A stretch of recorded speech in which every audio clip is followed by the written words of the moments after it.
Hello everyone. परीक्षा के अंतिम वीक या कह सकते हैं अंतिम 10 दिनों में आपकी तैयारी जहां पर चरम पर होती है और कह सकते हैं कि आप पर दबाव भी धीरे धीरे बढ़ता जाता है। ये समय जो होता है, अगर आप इसका सही उपयोग कर लें तो आपके एग्ज़ाम में क्वालिफाई होने के चांसेस भी बढ़ जाते हैं। और अगर एग्ज़ाम ऐसा हो कि आपको मेंस देना है तो और भी ज़्यादा इंपॉर्टेंट हो जाता है। इस एग्ज़ाम में अगर हम देखें तो सिलेबस अपनी जगह है जहाँ पर जीएस की बात करते हैं, लेकिन इस जीएस के साथ जो करंट अफेयर्स आता है वो एक इंपॉर्टेंट रखता है। सिविल सर्विस एग्जाम हो या फिर आरओ का एग्जाम हो, बीपीएससी या स्टेट पीएससी एग्जाम हो, कहीं भी देखा जाए तो करंट अफेयर्स एक महत्वपूर्ण कह सकते हैं भाग है किसी भी तरीके के प्री या मेंस के एग्जाम के लिए। कुछ 3 प्रमुख बड़े एग्जाम हैं जो कि पिछले 1 महीने में आने वाले 1 महीने में होने वाले हैं, जिसमें से 2 आपके दिसंबर के अंतिम कह सकते हैं 10 दिनों में हैं। इसमें से अगर हम देखें तो 22 और 23 तारीख को यहाँ पर आरओ का है, 27 तारीख को बीपीएससी का एग्ज़ाम है और साथ ही साथ जनवरी के अंतिम समय में आपका यूपीएससी के मेंस का एग्ज़ाम है। और इन तीनों ही एग्ज़ाम में जो होता है एक महत्वपूर्ण भाग रहेगा करंट अफेयर्स। करंट अफेयर्स के अंतर्गत आज मैं यहाँ पे क्विक रिवीजन सीरीज़ के अंतर्गत करंट अफेयर्स प्रस्तुत करूँगा। और यहाँ पर ये जो टॉपिक है, देखिए टॉपिक कई सारी चीज़ों को लेकर होता है। आप जो जीएस पढ़ रहे होते हैं उसी जीएस से रिलेट करता है। एक साल के अंतर्गत जो घटित घटनाक्रम होते हैं उन्हीं का हम यहाँ पे अध्ययन करते हैं। और ये घटनाक्रम कई तरीके का होता है। अगर आप मेंस में अगर हम बात करें तो मेंस भी जैसे कि आरओ का देख लीजिए तो वहाँ पर आपको ऑब्जेक्टिफाइड है। बीपीएससी का प्री देखें वो भी ऑब्जेक्टिफाइड है। लेकिन अगर हम बात कहें कि यूपीपीएससी का मेंस की बात करें तो वो कहीं ना कहीं ज़्यादा डिस्क्रिप्टिव होगा, आपको लेखन वहाँ पे तो चीज़ों को पढ़ने का जो तरीका होगा करंट को वो अलग अलग होता है। आज के सीरीज़ की अगर हम बात करें तो यहाँ पर आप सभी के लिए मेंस के आंसर राइटिंग के दौरान जो तथ्यात्मक जानकारी चाहिए होगी, वन लाइनर क्वेश्चन के लिए जो आपके पास डाटा और जानकारी होनी चाहिए, और अपने एग्ज़ाम में ज़्यादा से ज़्यादा क्वेश्चन सही करने के लिए जो वहाँ पर आपके पास नॉलेज होनी चाहिए उसको यहाँ पर मैं देने का प्रयास करूँगा। अगले कुछ समय जितने देर आप मेरे साथ यहाँ पर हैं, आप देखेंगे कि आपको हर एक विषय क्षेत्र की जो जानकारी है वो बहुत ही स्पष्ट और कह सकते हैं कि एक तथ्यात्मक तौर पर सही जानकारी आप तक पहुंचाई जाएगी। कोशिश रहेगी कि यहाँ पर एक आसान तरीके से आप तक ये जानकारी पहुंचाई जाए और आपके एग्ज़ाम के लिए जो ज़्यादा ज़रूरी पहलू हों उन्हीं को रखा जाए।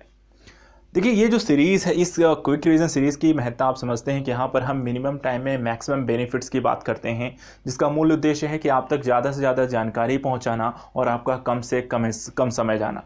क्योंकि परीक्षा के जो अंतिम दिन होते हैं वहाँ पर जितना ज़्यादा समय को आप यूटिलाइज़ कर पाएंगे उतने ज़्यादा चांसेस होते हैं आपके सक्सेसफुल होने के। तो इसलिए मैं भी यहाँ पर बहुत ज़्यादा आपको बताने के कह सकूँगा कि वीडियो में खींचना नहीं चाहते हैं। आप सब समझदार हैं, कोई क्वेरी इत्यादि हो गया आप कमेंट बॉक्स में बता सकते हैं, वो अलग से चर्चा कर ली जाएगी। फिलहाल हम स्टार्ट करेंगे आज अपने करंट अफेयर्स के विशेषांक में। देखिए यहाँ पे इस करंट अफेयर वार्षिकांक के अंतर्गत मैंने नवंबर 2019 से लेकर के यहाँ पे नवंबर 2020 तक का करीब 1 साल का आपका करंट अफेयर्स हम स्टडी करने जा रहे हैं। और इसमें अलग अलग पहलू हैं, राष्ट्रीय घटनाक्रम है, अंतर्राष्ट्रीय घटनाक्रम है, साथ ही साथ इकोनॉमिकल एस्पेक्ट हैं, पॉलिटिकल का एंगल है, साइंस एंड टेक क्योंकि कोविड-19 के इम्पैक्ट के कारण इसकी काफ़ी ज़्यादा इंपॉर्टेंस बढ़ जाती है, एनवायरमेंटल इश्यूज़ हैं और साथ ही साथ अलग अलग अन्य प्रोस्पेक्टिव हैं। तो यहाँ पर इन सभी चीज़ों को हम यहाँ पर स्टडी करेंगे। चलिए देखते हैं कि यहाँ पर आज के लिए जो आपके एग्ज़ाम के लिए ज़रूरी जो पहलू हैं, सबसे पहले हम यहाँ पर चलिए देखते हैं राष्ट्रीय घटनाक्रम के अंतर्गत जो राष्ट्रीय प्रमुख मुद्दे रहे हैं वो क्या क्या रहे हैं। देखिए सबसे पहली चीज़ एक यहाँ पर योजना लाई गई digital economy mission. Digital economy mission यहाँ पर किस सरकार के द्वारा प्रस्तुत की गई थी? कर्नाटक सरकार के द्वारा प्रस्तुत की गई है। और किस लिए प्रस्तुत की गई है?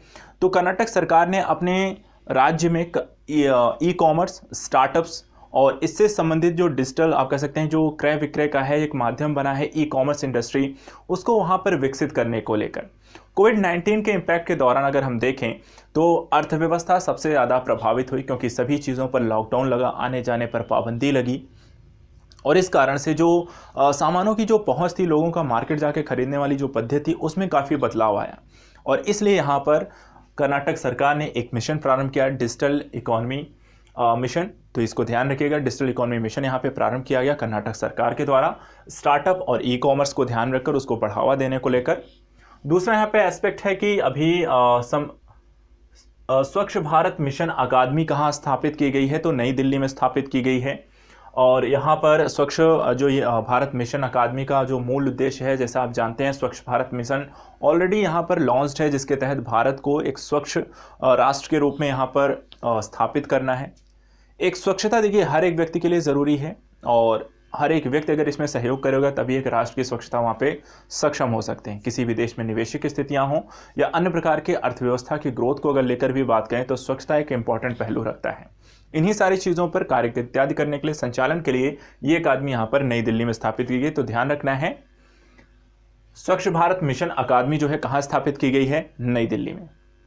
इसके बाद कुछ एस्पेक्ट हम देखेंगे। यहाँ पर एक नए रेलवे संग्रहालय की यहाँ पर घोषणा की गई है। नया रेलवे जो संग्रहालय आपका बन रहा है उसका उद्घाटन यहाँ पे किया गया है हुबली, कर्नाटक में। तो हुबली और कर्नाटक, हुबली जो होता है आपका जो क्षेत्र है वो स्थित है कर्नाटक में, और यहाँ पे जो नई उद्घाटन किया गया है वो किसका है? तो नए रेलवे संग्रहालय का। इसके बाद एक टॉपिक यहाँ पर आता है अरुणोदय योजना। अरुणोदय योजना जो है असम राज्य के द्वारा प्रारंभ की गई। इस योजना के अंतर्गत असम सरकार के द्वारा महिलाओं के सशक्तिकरण को लेकर कार्य किया जाएगा, जिसके तहत यहाँ पर 830 रुपये प्रति माह राज्य सरकार के द्वारा वहाँ की महिलाओं को प्रदान किया जाएगा, उनके आर्थिक सशक्तिकरण, उनकी आवश्यकताओं की पूर्ति करने के संदर्भ में। साथ ही यहाँ पर एक और टॉपिक आया है कि सबमरीन ऑप्टिकल फाइबर केबल अभी भारत के किस क्षेत्र में डाली गई है और उसे भारत के साथ जोड़ने का प्रयास किया गया है। तो जैसा आप जानते हैं, अंडमान निकोबार का जो क्षेत्र है वो भारत से समुद्री माध्यम से वहाँ पर जुड़ता है, और वहाँ पर इंटरनेट कनेक्टिविटी प्रोवाइड कराने के लिए हाल ही में ऑप्टिकल फाइबर केबल को वहाँ पर डाला गया है। और पूरे अंडमान निकोबार में वहाँ पे केबल कनेक्टिविटी के माध्यम से इंटरनेट को वहाँ पर एक बेहतर सुविधा और फास्ट मोड में लेकर आया गया है। तो इसको ध्यान रखिएगा कि अंडमान निकोबार को भारत से जोड़ने के लिए यहाँ पर सबमरीन ऑप्टिकल फाइबर केबल को यहाँ पर डाला गया है। इसके अतिरिक्त एक और टॉपिक इसके अंतर्गत, नेक्स्ट टॉपिक इसमें आता है प्रेम भाटिया पुरस्कार। ये एक राजनीतिक रिपोर्टिंग के लिए दिया जाने वाला एक पुरस्कार है जिसको नाम दिया गया है प्रेम भाटिया पुरस्कार। और ये पुरस्कार अभी हाल फिलहाल दिया गया दीपांकर घोष को उनके राजनीतिक पार्टियों के संदर्भ में जो पत्रकारिता उनके द्वारा प्रस्तुत की गई, जिस तरीके से उन्होंने उसको कवर किया और प्रस्तुत किया उसको लेकर। नेक्स्ट है यहाँ पर यूनिसेफ ने अभी हाल ही में भारत में युवा इंडिया नामक एक नए गठबंधन को यहाँ पर उसका गठन किया है। और इस गठबंधन को ध्यान रखिएगा, युवा इंडिया गठबंधन भारत में स्थापित किया गया है, लेकिन जो स्थापित किया है वो भारतीय किसी संगठन नहीं बल्कि यहाँ पर आपको यूनिसेफ के द्वारा गठित किया गया है। इसके बाद एक अभियान आया था जिसको काफ़ी चर्चा का विषय था कोविड-19 के दौरान, रोको टोको अभियान। रोको टोको अभियान ये यहाँ पर मध्य प्रदेश सरकार के द्वारा प्रारंभ किया गया और कोविड-19 के इम्पैक्ट से लोगों को बचाने के संदर्भ में मास्क इत्यादि पहनने को लेकर, यहाँ पर जागरूक करने को लेकर ये रोको टोको अभियान प्रारंभ किया गया। क्योंकि जो एक देखा गया था कि लोग बहुत ज़्यादा यहाँ पर इस चीज़ को लेकर एक कह सकते हैं जो जागरूकता होनी चाहिए वो वहाँ पर कहीं ना कहीं इसको नज़रअंदाज कर रहे थे, मास्क नहीं पहन रहे थे, पब्लिक प्लेस पे निकलते हैं और इससे संक्रमण का जो खतरा था वो काफ़ी ज़्यादा था। तो इसलिए यहाँ पर इस अभियान को प्रारंभ किया गया, रोको टोको अभियान। नेक्स्ट है मध्य प्रदेश सरकार ने जून 2020 में प्रवासी मजदूरों के रोजगार को लेकर यहाँ पर एक आयोग का गठन किया है। देखिए, प्रवासी मजदूरों की एक बड़ी समस्या रही। प्रवासी मजदूरों की समस्या लॉकडाउन के समय से आप देख सकते हैं। लॉकडाउन के कारण कह सकते हैं कि काफ़ी बड़ी संख्या में लोगों का रोजगार गया, कंपनियां काफ़ी सारी बंद हो गईं, लोगों की आय सीमित हुई, जो घरेलू कामगार थे उनको भी वहां पर जॉब उनकी गई और इसके कारण बड़े स्तर पे जो लोग मुंबई और बड़े शहरों की ओर गए हुए थे वो वापस अपने गाँव की ओर लौटे, तो वहाँ पर बेरोजगारी की स्थिति आपको देखने को मिली। ऐसा ही स्थिति को ध्यान में रखकर मध्य प्रदेश सरकार के द्वारा ये अभियान प्रारंभ किया गया, एक कह सकते हैं आयोग का गठन किया गया, जिसके माध्यम से जो प्रवासी मजदूर थे, कह सकते हैं जो एमपी इत्यादि के जो मजदूर हैं, उनको वहाँ पर किस तरीके से रोजगार उनके लिए उपलब्ध कराया जाए उसको लेकर कार्य करना था। नेक्स्ट यहाँ पर भारत सरकार के द्वारा हाल ही में चीनी ऐप्स पर यहाँ पे प्रतिबंध लगाया गया और कई अलग अलग चरणों में कई सारे, कुछ एक पहली बार 59 फिर 43, उसके बाद कई 100+ यहाँ पर चीनी ऐप्स पर प्रतिबंध लगाया गया। ये चीनी ऐप पर प्रतिबंध लगाए जाने के कारण क्या था और किसके द्वारा यहाँ पर इस तरह की सूचना दी जाती है? तो देखिए, जो ऐप है वो डिजिटल माध्यम है और डिजिटली ऐप्स इत्यादि को वहाँ पे नियंत्रण करने के लिए जो आपका संभाग है, विभाग है या मंत्रालय है, वो है आपकी सूचना एवं प्रौद्योगिकी मंत्रालय।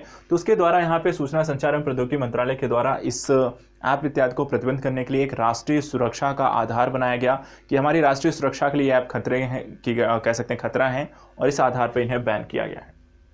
इसको लेकर हम कह सकते हैं कि काफ़ी विवादित स्थितियां भी रहीं। उसके पीछे पहले से भारत और चाइना का जो संबंध था वो बहुत अच्छा दिखाई नहीं देता है। कुछ क्षेत्रों पर लगातार एक विवाद की स्थिति बनी है, खासकर पैगोंग झील के आसपास, वहाँ पर लद्दाख के एरिया में। और दोनों सेनाओं के आमने सामने होने के बाद इस तरह कई सारी गतिविधियां वहाँ पर की गई, जहाँ पर एक दूसरे देशों को किस तरीके से वहाँ पर नियंत्रित कर सकते हैं, उसको लेकर ये एक कह सकते हैं प्रतिक्रिया भी थी।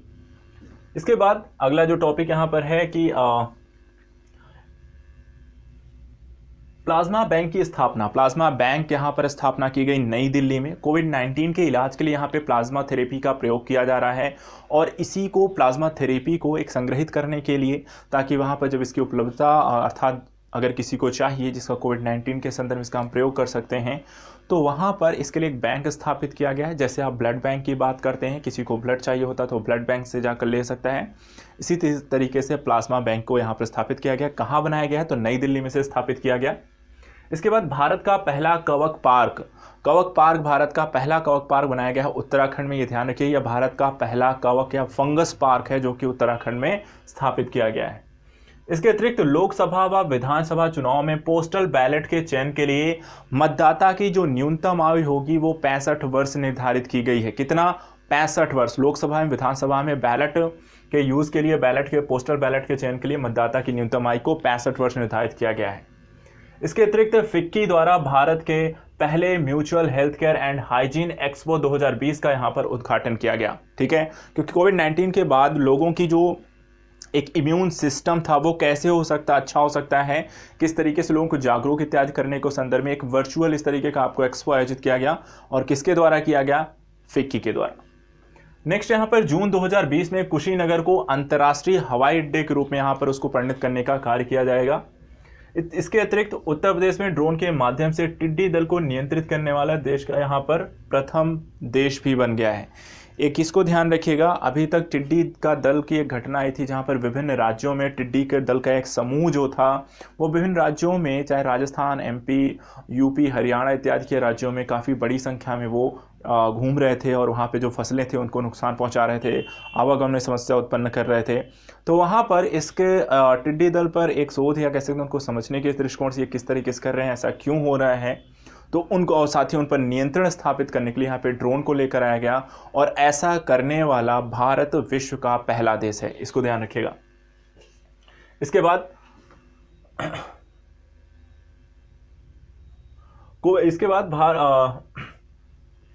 भारत जून 2020 में देविका उधमपुर और पुनेजा डोडा नामक 2 पुलों का यहाँ पर जम्मू कश्मीर में उद्घाटन किया गया है।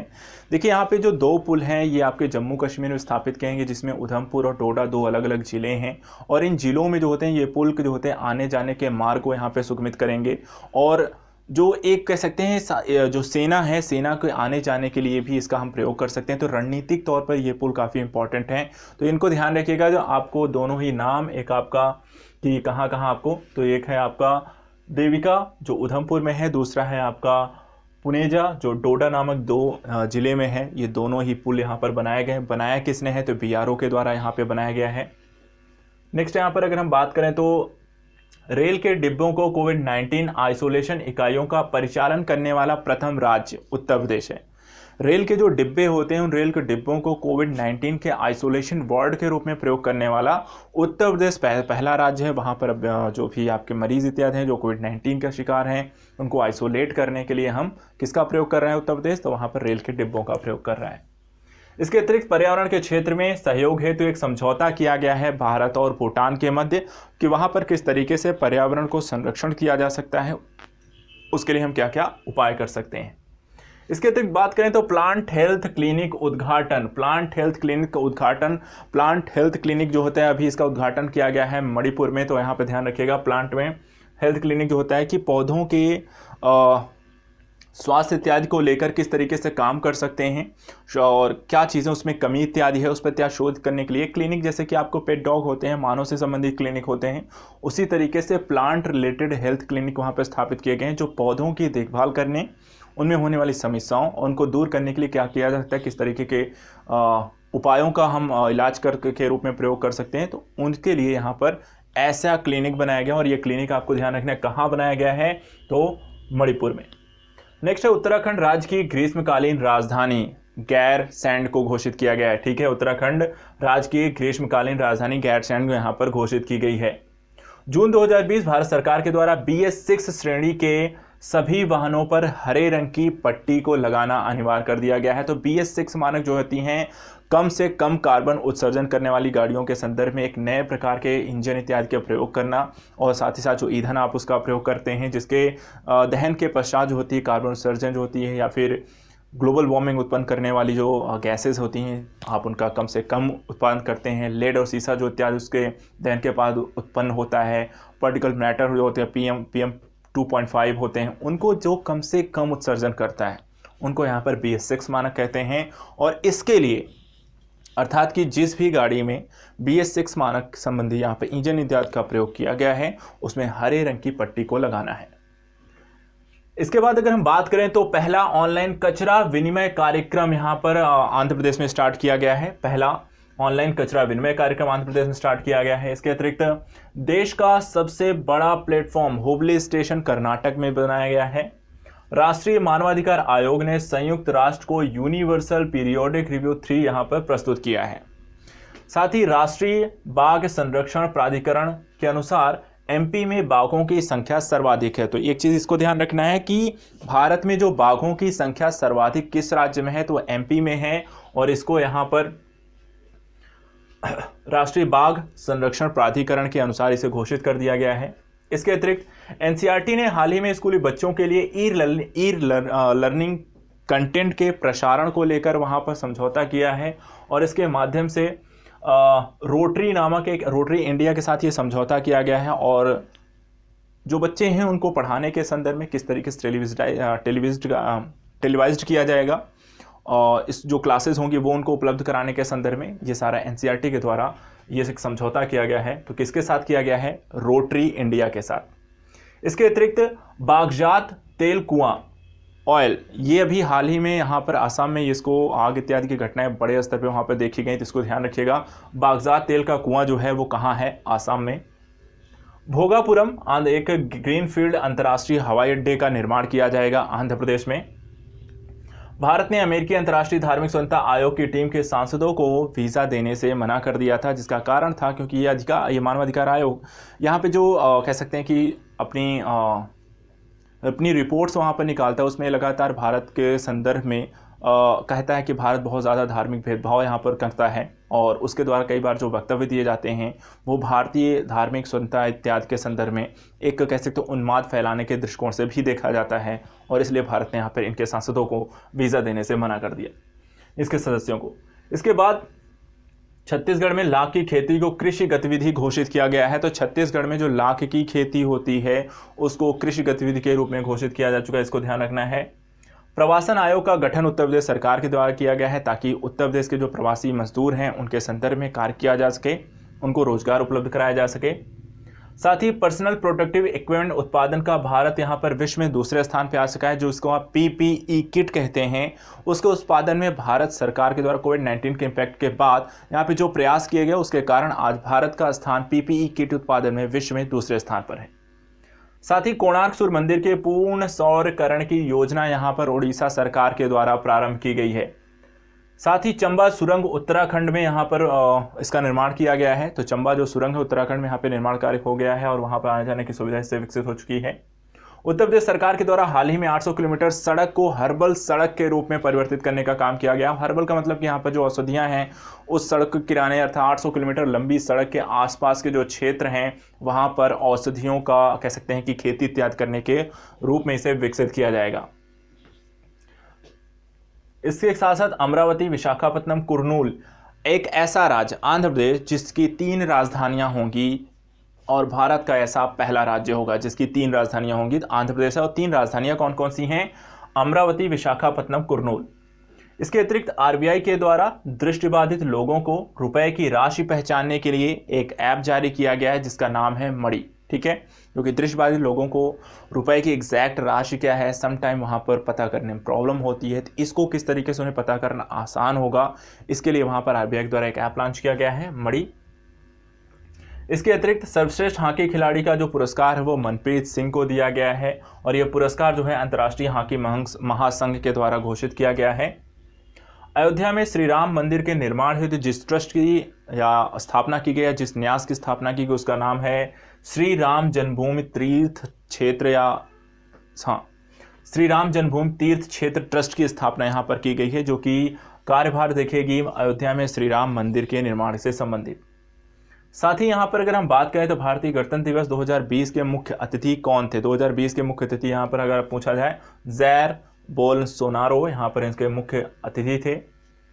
भारतीय वन क्षेत्र स्थिति 2020 सर्वाधिक वन क्षेत्र वाला राज्य कौन सा है? मध्य प्रदेश। जो भारत की वन स्थिति रिपोर्ट है उसमें सर्वाधिक जो वन क्षेत्र है वहाँ पर मध्य प्रदेश में है। इसके अतिरिक्त शिव भोजन थाली यहाँ पर महाराष्ट्र सरकार के द्वारा प्रारंभ की गई, जिसके तहत गरीबों को 10 रुपये में एक प्लेट या कह सकते हैं एक थाली वहाँ पे भोजन की उपलब्धता सुनिश्चित की जाएगी। World game athlete of the year 2019 Rani Rampal को घोषित किया गया। World game athlete of the year 2019 का जो पुरस्कार है वो दिया गया रानी रामपाल जी को।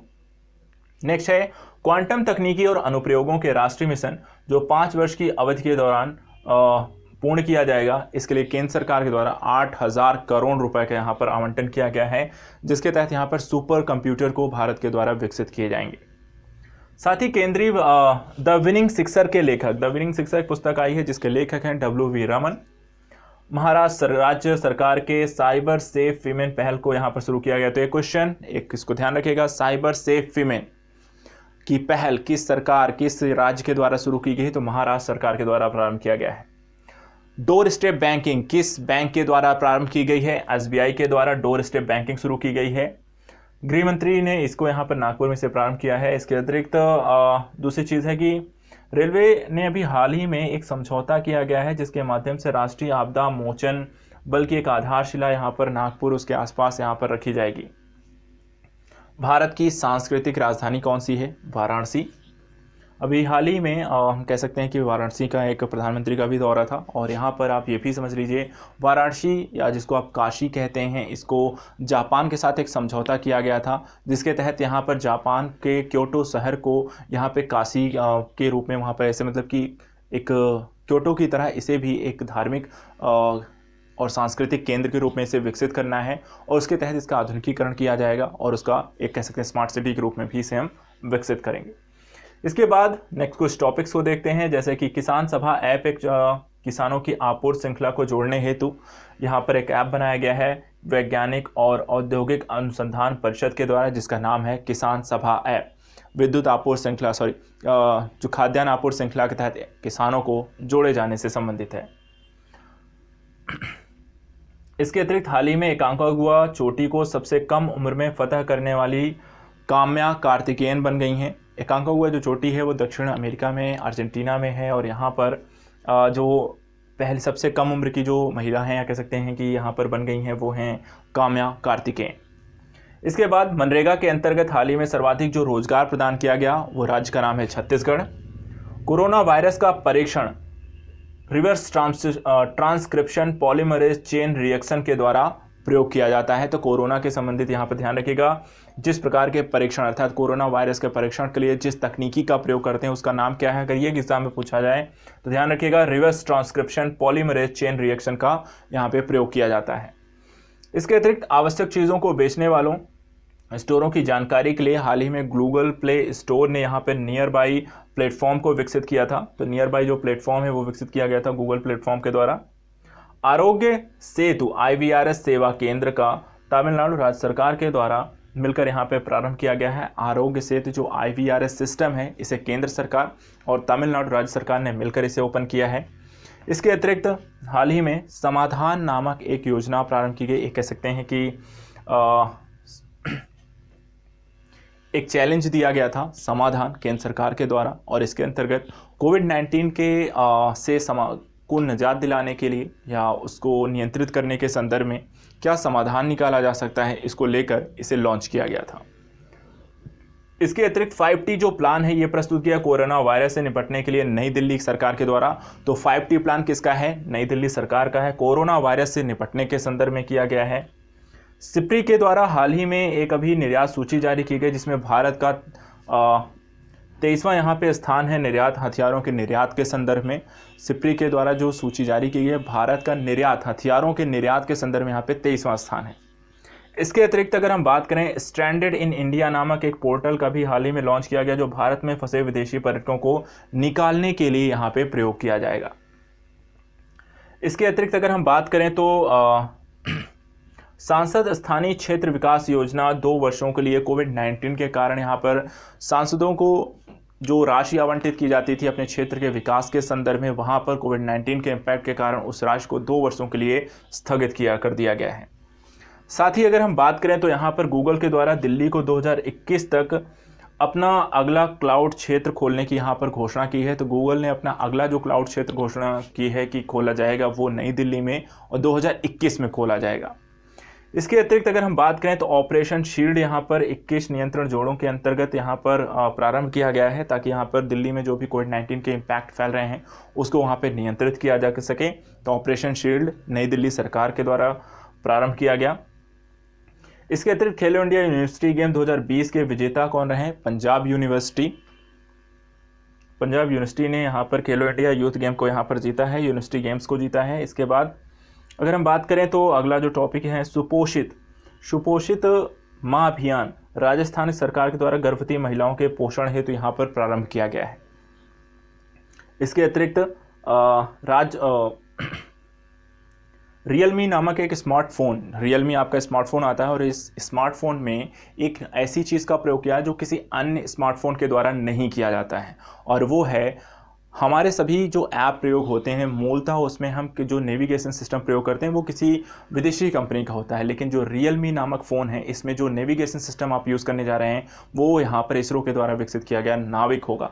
तो यहाँ पर नाविक जो होता है भारतीय नेविगेशन सिस्टम है, जिसका रियलमी नामक स्मार्टफोन ने सबसे पहले यहाँ पर प्रयोग करने की बात की है। इसके अतिरिक्त अगर हम बात करें तो थाई मांगुर मछली उत्पादन केंद्रों को नष्ट करने वाला जो राज्य थे वहाँ पर महाराष्ट्र है। महाराष्ट्र ने यहाँ पर थाई मांगुर जो मछली है उसके उत्पादन केंद्रों को यहाँ पर नष्ट करने की अनुमति दी है। विश्व की सबसे अधिक बोले जाने वाली भाषाओं में यहाँ पर हिंदी को यहाँ पर एक स्थान दिया गया है। हिंदी को यहाँ पर विश्व में तीसरा सबसे बड़ा स्थान दिया गया। जो सबसे ज़्यादा बोले जाने वाली भाषा है वो हिंदी है, विश्व में तीसरे नंबर पे। इसके अतिरिक्त यहाँ पर एक टॉपिक आता है जिसको बोलते हैं अर्बन वेंट टोएडो गेको नामक एक छिपकली जो है, जो महाराष्ट्र में नारकोटिक कंट्रोल ब्यूरो के द्वारा यहाँ पर पाई गई है। महाराष्ट्र के क्षेत्र में इसे खोजा गया है। इसके अतिरिक्त अगर हम बात करें तो नारकोटिक्स कंट्रोल ब्यूरो ने नशीली दवाओं की तस्करी पर नियंत्रण हेतु रोक लगाने के लिए बिम्स्टेक सम्मेलन का यहाँ पर आयोजन किया है। तो बिम्स्टेक देशों के मध्य जो कह सकते हैं ड्रग्स इत्यादि की जो तस्करी है उसको रोकने के लिए यहाँ पर हमारे जो नारकोटिक्स विभाग है नारकोटिक्स कंट्रोल ब्यूरो है उसके द्वारा यहाँ पर ये सम्मेलन बिम्स्टेक सम्मेलन का आयोजन किया गया नई दिल्ली में। प्रवासी भारतीयों के केंद्र के परिचालन के संदर्भ में यहाँ पर जो प्रवासी भारतीय केंद्र है उसका नाम यहाँ पर बदल कर दिया गया है, सुषमा स्वराज भवन के रूप में उसे रख दिया गया है। तो उस प्रवासी भारतीय केंद्र का नाम बदलकर सुषमा स्वराज भवन किया गया है। इसके अतिरिक्त मुख्यमंत्री परिवार समृद्धि योजना जो होती है यहाँ पर प्रारंभ की गई है, ये हरियाणा सरकार के द्वारा। साथ ही दिल्ली पुलिस स्टेशन जो आंध्र प्रदेश में यहाँ पर महिलाओं और बच्चों को मिलाकर यहाँ पर नए प्रकार की एक टेस्टिंग इंटरसिटी यहाँ पर एक प्रारंभ की गई है, जो कि 2 आंध्र प्रदेश के अलग अलग क्षेत्रों में यहाँ पर चलेगी। तो यहाँ पर ये टॉपिक हमने देखा कि आंध्र प्रदेश के क्षेत्रों में अलग अलग क्षेत्रों में यहाँ पे इंटरसिटी प्रोजेक्ट यहाँ पे लॉन्च किया गया है। तो ये सारे जो प्रोजेक्ट है अर्थात ये सारे जो टॉपिक्स हैं वो राष्ट्रीय मुद्दे के संदर्भ में यहाँ पर हमने देख लिया है। राष्ट्रीय मुद्दे काफ़ी सारे यहाँ पर हमने सिर्फ वन लाइनर के संदर्भ में देखे और समझे। अब बात करते हैं कुछ अंतर्राष्ट्रीय मुद्दों की जो कि काफ़ी इंपॉर्टेंट हैं इस एस्पेक्ट से। तो अंतर्राष्ट्रीय मुद्दों में सबसे पहले यहाँ पर देखिए वैज्ञानिक सहयोग पर एक समझौता हुआ है भारत व यूरोपीय संघ के मध्य, जो कि कोविड-19 के इम्पैक्ट के बाद किस तरीके से दवाइयों का उत्पादन, शोध, परीक्षण संस्थान, इन सारी चीज़ों को लेकर एक दूसरे का सहयोग करने को लेकर इसे यहाँ पर स्थापित किया गया। दूसरा अगर हम बात करें तो अभी हाल ही में पहला पड़ोसी भारत है। भारत का जो पहला पड़ोसी है जिसके साथ एयर बबल को यहाँ पर स्थापित किया गया तो वो मालदीव है। एयर बबल क्या होता है? एक सुरक्षित मार्ग जिसके माध्यम से अलग अलग देशों में आने जाने का जो, क्योंकि कोविड-19 कारण सारी चीज़ों को बंद कर दिया गया था, आवाजाही पूरी तरीके से बंद कर दी गई थी, सीमाओं को वहाँ पे लॉक कर दिया गया था। तो एयर बबल है कि अर्थात कि अपनी सीमाओं को ओपन करना और एक दूसरे देशों में अपने लोगों को निकालने की जो प्रक्रिया है उसे एयर बबल नाम दिया गया। और ऐसा जो सबसे पहले वहाँ पे किया गया भारत ने अपने पड़ोसी देश मालदीव के साथ। इसके बाद इजराइल के साथ राजनीतिक संबंध स्थापित करने वाला अरब प्रायद्वीप का जो पहला देश बन गया है वो है यूएई, संयुक्त अरब अमीरात। 6 अगस्त 2020 को प्रथम परमाणु बम हमले की 75 वर्ष पूरे हो चुके हैं। जो पहला परमाणु बम हमला किया गया था जापान पे अमेरिका के द्वारा, उसके 2020 6 अगस्त को 75 वर्ष पूरे हो गए हैं। The highest paid actor of 2020 Akshay Kumar को यहाँ पर घोषित किया गया है फोर्ब्स पत्रिका के द्वारा। इसके अतिरिक्त फाइनेंशियल एक्शन टास्क फोर्स में सम्मिलित भारत का पड़ोसी पाकिस्तान को ग्रे लिस्ट में डाला गया है FATF की श्रेणी में, क्योंकि जो आतंकवाद पोषित अर्थात आतंकवाद को पोषित करने वाले देश हैं, जो उनको वित्तीय सहायता उपलब्ध कराते हैं और उनको वहाँ पर बढ़ाने काम करते हैं, हथियार इत्यादि सप्लाई करते हैं, ऐसे देशों को यहाँ पर कार्यवाही की जाती है और इनको अलग अलग सूचियाँ हैं जिस पर इन पर कुछ प्रतिबंध लगाए जाते हैं। आप अभी ग्रे लिस्ट में हैं तो आपको कुछ चीज़ों पर संसाधनों पर प्रतिबंध लगाया जाता है। अगर आप ब्लैक लिस्टेड हो जाते हैं तो वहाँ पर सभी प्रकार की सहायताएँ आपको बंद हो जाएंगी। तो पाकिस्तान यहाँ पर किस में है? FATF की यहाँ पर ग्रे लिस्ट में आता है। इसके बाद विश्व के सबसे गहरे बिंदु तक गोता लगाने वाला जो बन गया है चीन का मानव रहित सबमर्सिबल जो होता है, विश्व के सबसे जो गहरे बिंदु तक गोता लगाने वाला यहाँ पर देश बन गया है चीन का। और इसने इसके लिए जो प्रयोग किया था उसका नाम मानव रहित एक सबमर्सिबल का प्रयोग किया था। इसके अतिरिक्त पर्यावरणीय आपातकालीन स्थिति की घोषणा यहाँ पर मॉरिशस के द्वारा की गई है। पर्यावरणीय आपातकालीन स्थिति घोषणा मॉरिशस नामक देश के द्वारा की गई है। वित्तीय कार्यवाही यहाँ पर इसके अंतर्गत साथ साथ की गई है। इसके लिए वित्तीय कार्यवाही कार्यबल का भी गठन यहाँ पर किया गया है। इंडिया ग्लोबल वीक 2020 का जो विषय था the revival India and a better new world, जिसके माध्यम से कोविड-19 के पश्चात भारतीय अर्थव्यवस्था को किस तरीके से नए विश्व में स्थापित किया जाएगा, उसके लिए क्या क्या कार्य किया जाने हैं, किस प्रकार की नीतियां हम उसमें लागू कर सकते हैं, तो इसको ध्यान रखिएगा। तो यहाँ पर अगर इंडिया ग्लोबल वीक 2020 का विषय आपको पूछा जाए तो वो ध्यान रखना है the revival India and a better new world. इसके बाद घाटे व कम उत्पादन के कारण देश की सभी सरकारी जूट मिलें किस देश में बंद हो गई हैं? तो बांग्लादेश में बहुत ज़्यादा घाटे की वजह से, उत्पादन बहुत कम होने की वजह से यहाँ पे बांग्लादेश की जो जूट मिलें थी उन्हें बंद कर दिया गया है। इसके अतिरिक्त खोलो गेंचू जेवी हाइड्रो इलेक्ट्रिक परियोजना, खोलो गद्दू जेवी हाइड्रो इलेक्ट्रिक परियोजना, ये भारत और भूटान के मध्य इसको लेकर समझौता हुआ है। एक जल विद्युत परियोजना है जो 600 मेगावाट का यहाँ पर उत्पादन करेगी। जून 2020 में नेपाल ने बिहार से लगी सीमा पर तटबंध संबंधी मरम्मत के कार्य को प्रतिबंधित कर दिया है। तो यहाँ पर ध्यान रखिएगा, नेपाल ने जो तटबंध संबंधी मरम्मत का कार्य था वहाँ पे किस राज्य से लगी सीमा पे बंद किया है, तो वो राज्य है बिहार। इसके बाद अगला यहाँ पे टॉपिक है संयुक्त राष्ट्र सुरक्षा परिषद का अस्थायी सदस्य भारत यहाँ पर 2021 और 22 2 साल के लिए यहाँ पे चुना गया है। 1 जनवरी 2021 से यहाँ पर 30 दिसंबर को 2022 तक भारत यहाँ पर रहेगा, इसका सदस्य अस्थायी सदस्य के रूप में रहेगा और ऐसा भारत 8वीं बार यहाँ पर चुना गया है। इसके साथ साथ भारत ने अपनी तीनों सेनाओं के दल को हाल ही में रूस के विजय परेड दिवस में, जो कि द्वितीय विश्व युद्ध के 75वें विजय परेड दिवस में भारत ने अपनी तीनों ही सेनाओं के एक दल को यहाँ पर भेजा है। तो ऐसा करने वाला भारत यहाँ पर कह सकते हैं कि पहला देश है, या ऐसा भी आप कह सकते हैं कि भारत ने किसी भी देश के साथ यहाँ पर तीनों सेनाओं को पहली बार जो भेजा है किसी के परेड इत्यादि में, तो रूस वो पहला देश बन गया है। इसके बाद वियतनाम यूरोपीय संघ मुक्त व्यापार समझौता यहाँ पर हाल ही में सिग्नेचर हो गए हैं। अब वियतनाम और यूरोपीय संघ के मध्य जो भी व्यापार होगा वस्तुओं सेवाओं पर, वहाँ पर आपको टैक्स नहीं लगेगा, क्योंकि उनके मध्य यहाँ पर मुक्त व्यापार समझौता हो चुका है। इसके अतिरिक्त नेपाल के द्वारा हाल ही में एक विवाद उत्पन्न किया गया। उन्होंने अपने एक नक्शा प्रस्तुत किया जिसमें सुस्ता, काला पानी और लिम्पियाथुरा नामक 3 क्षेत्रों को अपना क्षेत्र बताया है, अपने नेपाल की सीमा के अंतर्गत बताया है, जबकि ये तीनों क्षेत्र भारत की सीमा में आते हैं। इसके बाद भारत ने हाल ही में पशुपतिनाथ मंदिर के, जो कि नेपाल में स्थित है, उसके लिए 2.33 करोड़ रुपीस देने की यहाँ पे घोषणा की है। जून 2020 में इटली ग्रीस की समुद्री सीमाओं का एक सीमांकन समझौता हुआ। तो ध्यान रखिएगा, अपनी किन दो देशों के मध्य यहाँ पे समुद्री सीमाओं को लेकर, सीमांकन को लेकर एक समझौता हुआ है, तो वो दो देश हैं, इटली और ग्रीस। हाल ही में भारत और डेनमार्क के मध्य बिजली क्षेत्र में सहयोग को लेकर समझौता हुआ है, जिसके अंतर्गत विभिन्न प्रकार के संस्थान एक दूसरे के साथ यहाँ पर समझौता करेंगे। उसके पारेषण लाइन के बिछाने से लेकर ट्रांसमिशन लाइन, ग्रिड इत्यादि का और अन्य स्रोत इत्यादि के काम संबंधी समझौते इसमें सम्मिलित हैं। हाल ही में संयुक्त राष्ट्र के द्वारा एक युद्धग्रस्त देश में सहायता राशि रोक दी गई है और वो उस देश का नाम है यमन। यमन में यहाँ पर संयुक्त राष्ट्र के द्वारा जो सहायता राशि प्रोवाइड कराई जाती है उसे रोका गया है। अमेरिकी सीनेट के द्वारा अमेरिका के स्टॉक एक्सचेंज से हटाने को लेकर चीनी कंपनियों को एक विधेयक पारित किया गया। तो अमेरिकी सीनेट ने हाल ही में चीन के साथ बढ़ते हुए विवादों के कारण एक विधेयक पारित किया है और इस विधेयक के माध्यम से वो अमेरिका के स्टॉक एक्सचेंज से चीनी कंपनियों को अनलिस्टेड करने की बात कही गई है। ये भी ध्यान रखना है। नेक्स्ट, अभी एक और विवाद उत्पन्न हुआ है, इसे नाम दिया गया है जल युद्ध की स्थिति। इथोपिया ने हाल ही में नील नदी पर यहां पर कुछ विद्युत परियोजनाओं को लागू किया। Just a minute.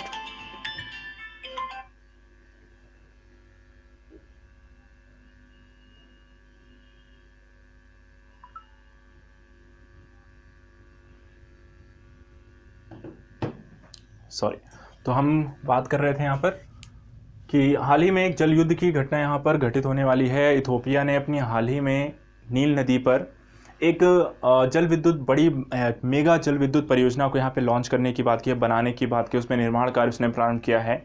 और ये जो जल विद्युत परियोजना है, इसके कारण ग्रीस जो जैसे देश हैं वहाँ पर उनके जल के प्रवाह प्रभावित होने की क्षमता वहाँ पर देखी जा रही है इसके कारण, और इसके कारण यहाँ पर इन दोनों देशों के मध्य जल युद्ध की घटना को होने की आशंका यहाँ पे जताई गई है। नेक्स्ट बात करते हैं ओपन स्काई संधि। यहाँ पर हाल ही में ओपन स्काई संधि को लेकर यहाँ पर अमेरिका अलग हो गया है। ओपन स्काई संधि हस्ताक्षरित की गई थी जिसमें से यहाँ पर अमेरिका अलग हो गया और इस अलग होने के साथ ही यहाँ पर अमेरिका का हाल फिलहाल अलग होने की घटनाएं देखी गई, चाहे वो यूनेस्को जैसी संस्थाएं हों, चाहे आपको अगर हम देखें तो आपका WTO हो, पेरिस जलवायु समझौते हों। तो उसी कड़ी में हाल ही में इन्होंने एक और संधि से बाहर निकलने का निर्णय लिया है जिसका नाम है ओपन स्काई संधि। एक अभी हाल फिलहाल एक बहुत बड़ा विस्फोट देखने को मिला बेरूत में। यहाँ पर ध्यान रखिएगा, बेरूत में जो विस्फोट का कारण था वो था अमोनियम नाइट्रेट। ठीक है, तो अमोनियम नाइट्रेट कारण यहाँ पे बेरूत के जो तट हैं वहाँ पे एक बहुत बड़ा विस्फोट देखने को मिला। उस कारण हज़ारों की मात्रा में लोगों को नुकसान हुआ, घर, आवास इत्यादि क्षेत्रों को लेकर। हाल फिलहाल वहाँ की कोर्ट ने बेरूत के जो प्रधानमंत्री हैं इत्यादि को उन पर वहाँ पर मामले, उनके मंत्रिमंडल पर भी वहाँ पर जो होते हैं केस इत्यादि होते हैं, मामलों को दर्ज करने की बात कही है।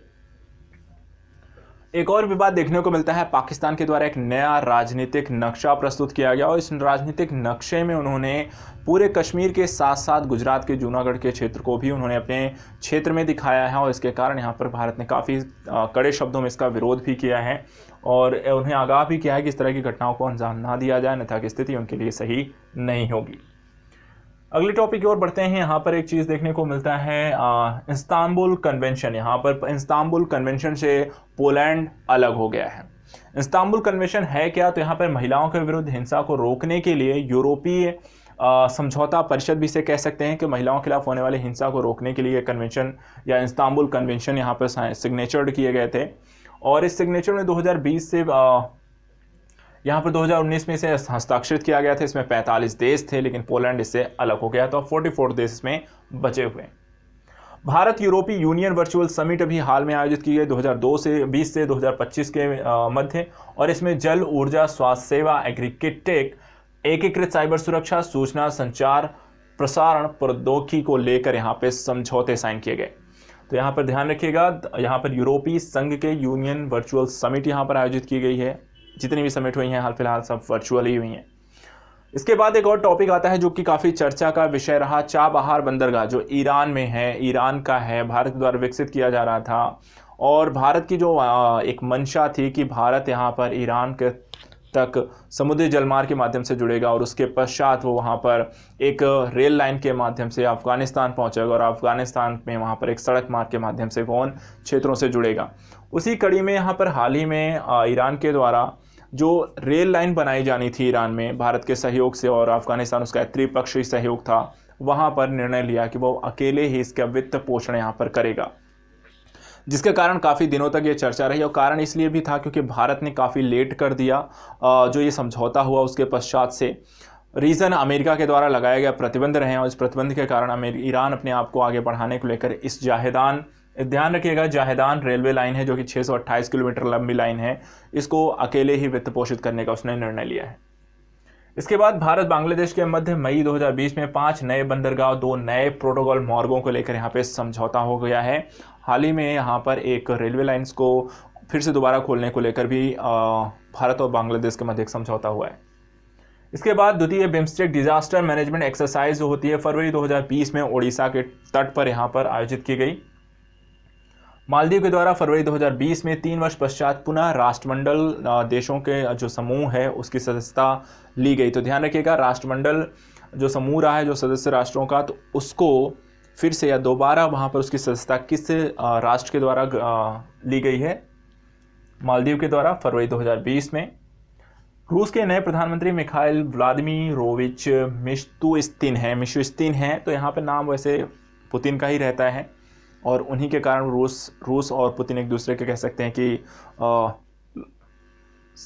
एक दूसरे के ही नाम के पर्यायवाची हैं कि एक रूस है तो पुतिन है, पुतिन है तो रूस है। तो प्रधानमंत्री जैसे शब्द बहुत ज़्यादा पूछे नहीं जाते हैं। G77 की अध्यक्षता किसके द्वारा की गई? तो फिलिस्तीन के द्वारा 2020 में यहाँ पर एक बहुत बड़ी स्तर पर से देखा जाता है कि फिलिस्तीन के द्वारा यहाँ पे G77 की अध्यक्षता की गई है 2020 में, और इसकी जो नेक्स्ट अध्यक्षता की जाएगी अगले वर्ष जो की जाएगी गुयाना गणराज्य के द्वारा की जाएगी।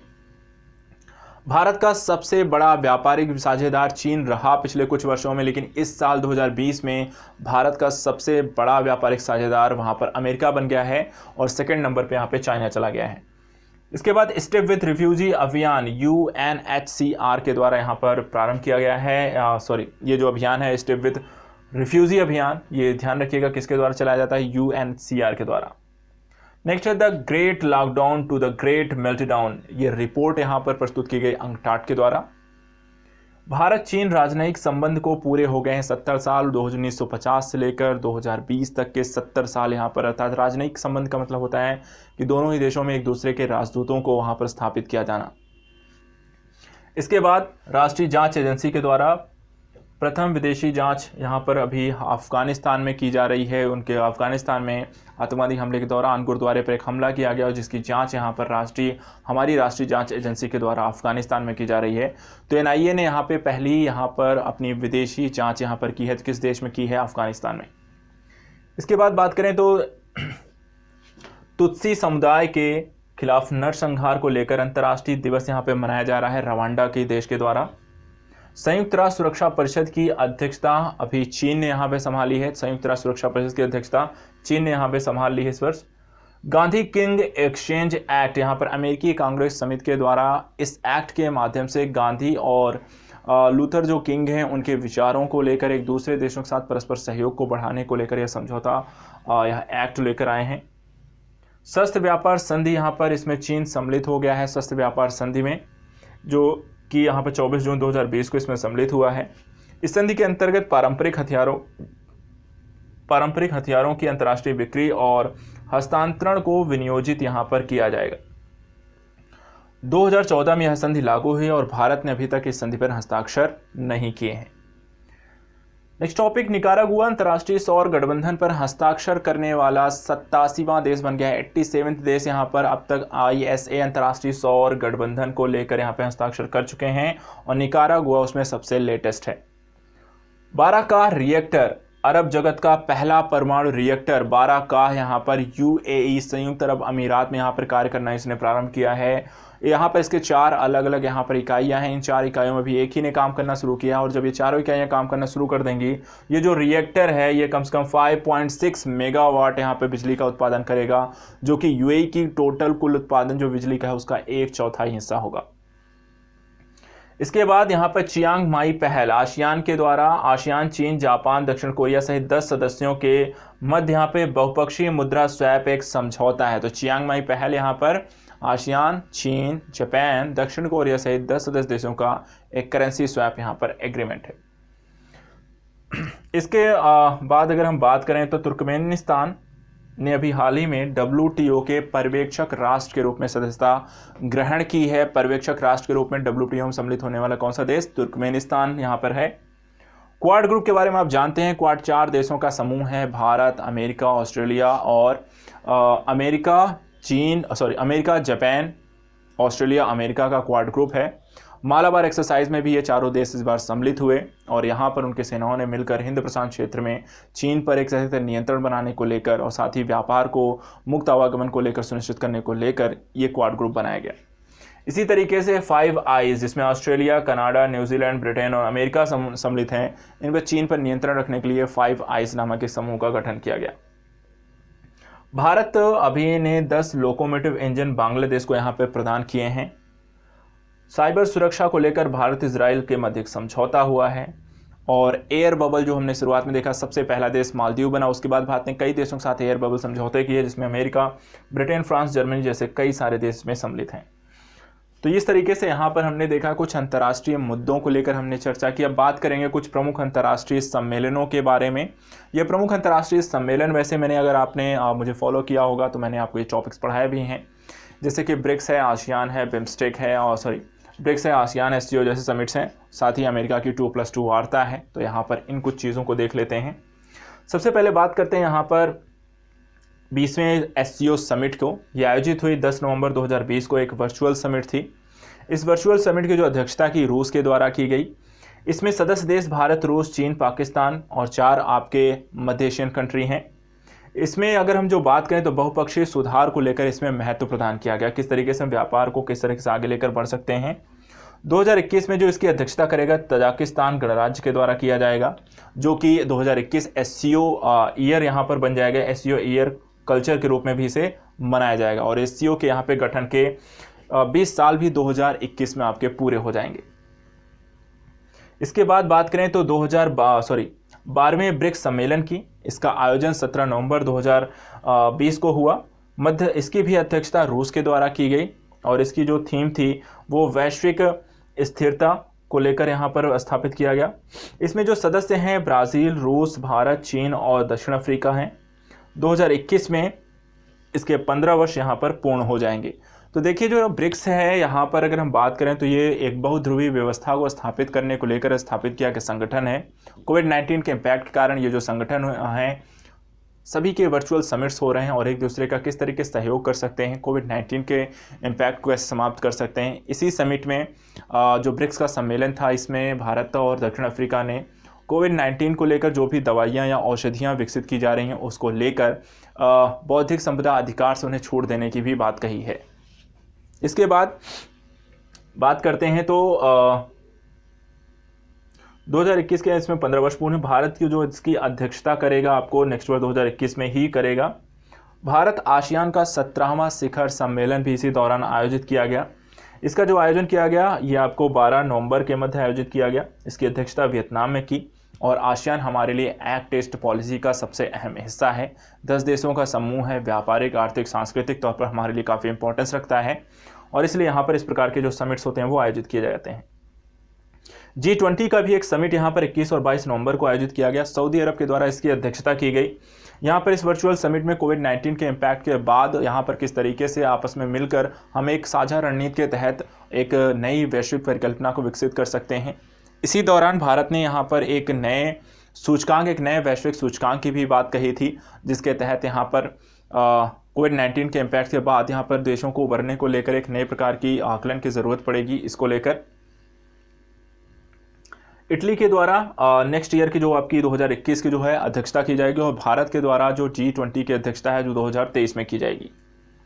हाल ही में भारत और अमेरिका के +2+2 वार्ता हुई। इस 2+2 वार्ता में बेका समझौता हुआ जो कि रक्षा से रिलेटेड है। यहाँ पर भारत और अमेरिका के मध्य अब तक इस तरीके के 4 समझौते रक्षा को लेकर हो चुके हैं, जिसमें बेका सबसे अंतिम था।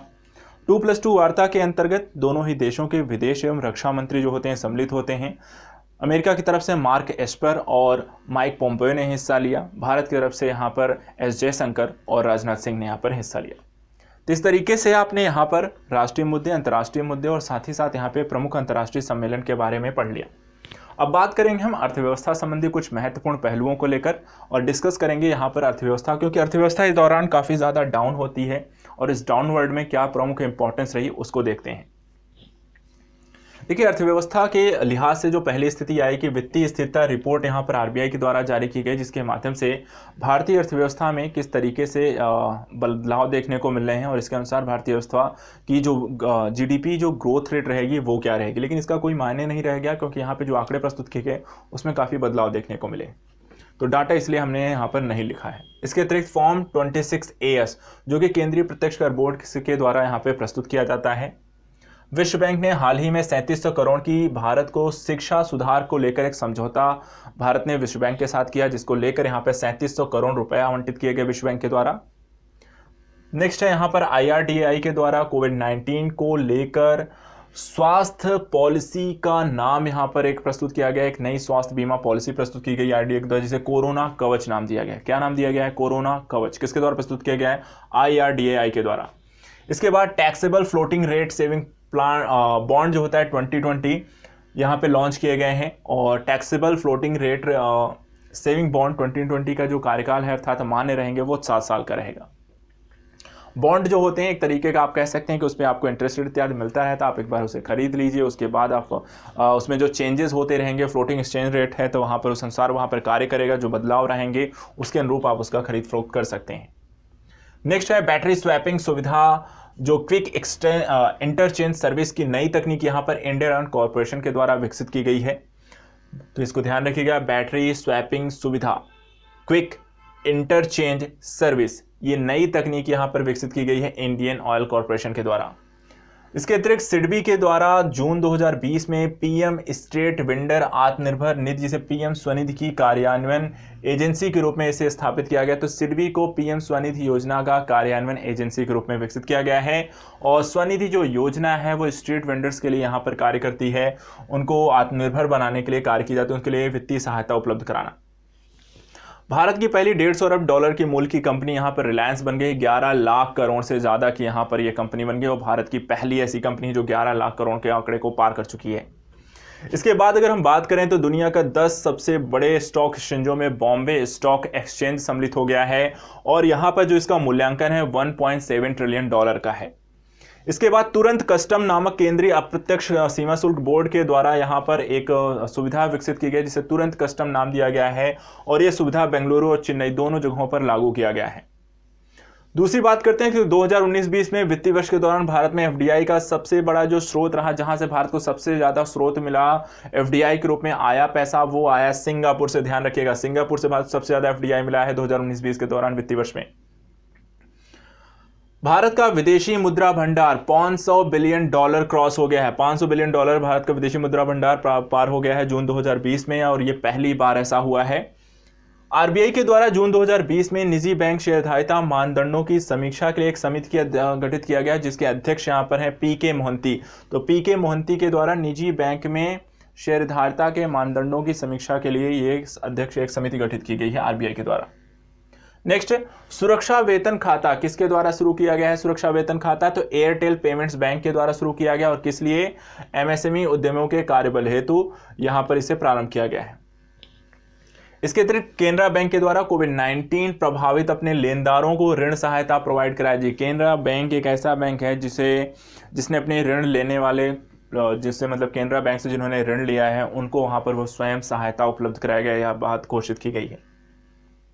इसके अतिरिक्त अगर हम बात करें तो आरबीआई ने निजी क्षेत्र के यस बैंक के निदेशक मंडल को भंग कर दिया था, और यस बैंक क्राइसिस आपने बड़े स्तर पर न्यूज़ में चर्चा में आई थी, जिसके कारण वहां पर कुछ जो एक वित्तीय जो संकट था, नकदी इत्यादि को लेकर वहां पे संकट आ गया था। पैसे वहां पर उनके पास थे नहीं, चीज़ों को अपने लोन जो थे वो उनको चुका नहीं पा रहे थे, तो इन सारी चीज़ों के ऋण इत्यादि को वो वहाँ पे कैपिटलाइज नहीं कर पाए, और इसके कारण उनके जो निदेशक मंडल था आरबीआई के द्वारा उन्हें भंग कर दिया गया। इस बैंक को बड़े जो हमारे एसबीआई जैसे बैंक है उनके द्वारा वहां पे काफी ज्यादा सहायता देने की बात कही गई, उसे बचाए जाने की कोशिश की गई। इसके बाद अगर हम बात करें तो विश्व बैंक के द्वारा अटल भूजल योजना को 450 मिलियन डॉलर की सहायता दी गई। तो विश्व बैंक के द्वारा किस योजना को 450 मिलियन डॉलर की सहायता दी गई? आपको अटल भूजल योजना को। एमएसएमई से बकाया को चुकाने के लिए 1 ट्रिलियन रुपए के फंड को स्थापित किया गया है। ठीक है, यहाँ पर तो एमएसएमई के बकाया को चुकाने के लिए 1 ट्रिलियन फंड को यहाँ पर स्थापित किया गया है वित्त मंत्रालय के द्वारा। नेक्स्ट है यहाँ पे narcotic drugs and psychotropic substance अधिनियम पारित किया गया है। और तो नारकोटिक्स ने एक नया अधिनियम यहाँ पे पारित कर दिया है वित्त मंत्रालय के अंतर्गत। इसके बाद आईसीआईसीआई बैंक ने व्हाट्सएप पर बैंकिंग सेवाओं को प्रारंभ कर दिया है। तो पहला बैंक है जिसने आईसीआईसीआई बैंक ने व्हाट्सएप पर बैंकिंग सुविधा प्रारंभ की है, इसको ध्यान रखिएगा। आरबीआई के द्वारा कॉर्पोरेट बॉन्ड में एफपीआई का निवेश सीमा को बढ़ाकर 15% कर दी है। जो फॉरेन पोर्टफोलियो इन्वेस्टमेंट की जो सीमा थी वो 9% से बढ़ाकर कितनी कर दी है, 15% आरबीआई के द्वारा कर दी गई है। और किस संदर्भ की है, कॉर्पोरेट बॉन्ड के रूप में यहाँ पर की है। इसके बाद मुख्यमंत्री शहरी रोजगार गारंटी योजना के तहत 120 दिन का रोजगार यहाँ पर हिमाचल प्रदेश सरकार के द्वारा दिया जा रहा है। ग्राहक भुगतान पोर्टल, इसे यहाँ पर HIL इंडिया के द्वारा यहाँ पर यूनियन बैंक ऑफ इंडिया के साथ प्रारंभ किया गया। ग्राहक भुगतान पोर्टल HIL और यूनियन बैंक ऑफ इंडिया के संयुक्त प्रयास के माध्यम से प्रारंभ किया गया है। और साथ ही सार्क कोविड-19 इमरजेंसी फंड के लिए भारत सरकार के द्वारा $10 मिलियन की यहाँ पर सहायता दी गई है। चलिए, तो यहाँ पर हमने देख लिया अर्थव्यवस्था कुछ मुद्दे। बात करते हैं कुछ बजट को लेकर। बजट काफ़ी इंपॉर्टेंट हो, इससे काफ़ी सारे क्वेश्चन आते हैं, इसलिए मैंने बजट को लेकर अलग से ही पूरी रूपरेखा लिख रखी है। बजट को लेकर ऑलरेडी मैंने एक वीडियो बनाया था जिसमें सारी चीज़ों की हमने चर्चा की है, लेकिन बजट की इंपॉर्टेंस को देखते हुए हम करंट के विशेषांक में उस चीज़ को भी यहाँ पर सम्मिलित करेंगे और जो इंपॉर्टेंट पहलू हैं वो यहाँ पर हम देखेंगे। देखिए, बजट में जो सबसे ज़्यादा जो प्रमुख पहलू हैं, सबसे पहली चीज़ 3 मुख्य घटक हैं इस बजट के, जिसमें है महत्वाकांक्षी भारत, सभी के लिए आर्थिक भारत और जिम्मेदार समाज। इसमें कृषि, सिंचाई और ग्रामीण विकास के लिए कार्यक्रम प्रस्तुत किया गया जिसे बोला गया 16 सूत्री कार्यक्रम। तो 16 सूत्री कार्यक्रम जो संबंधित है कृषि, सिंचाई और ग्रामीण विकास से संबंधित है। 2.83 लाख करोड़ की कार्य योजना यहाँ पर इसके लिए प्रस्तुत की गई है, कृषि इत्यादि के लिए। नीली अर्थव्यवस्था का एक कॉन्सेप्ट आया था बजट में और इसमें का मतलब होता है समुद्री मत्स्य संसाधनों के विकास, प्रबंधन, संरक्षण और मत्स्य निर्यात को लेकर, और इसके लिए बजट में 1 लाख करोड़ रुपए का आवंटन किया गया। साथ ही किसान रेल एक प्रोजेक्ट रखा गया, किसान रेल एक कॉन्सेप्ट रखा गया। ये सार्वजनिक निजी सहयोग से ये मॉडल विकसित किया जाएगा। इसमें दूध, मांस, मछली उत्पादन, एक्सप्रेस और माल गाड़ियों से ले जाने के लिए प्रशीतन डिब्बों का प्रयोग किया जाएगा, जिसे नाम दिया है किसान रेल।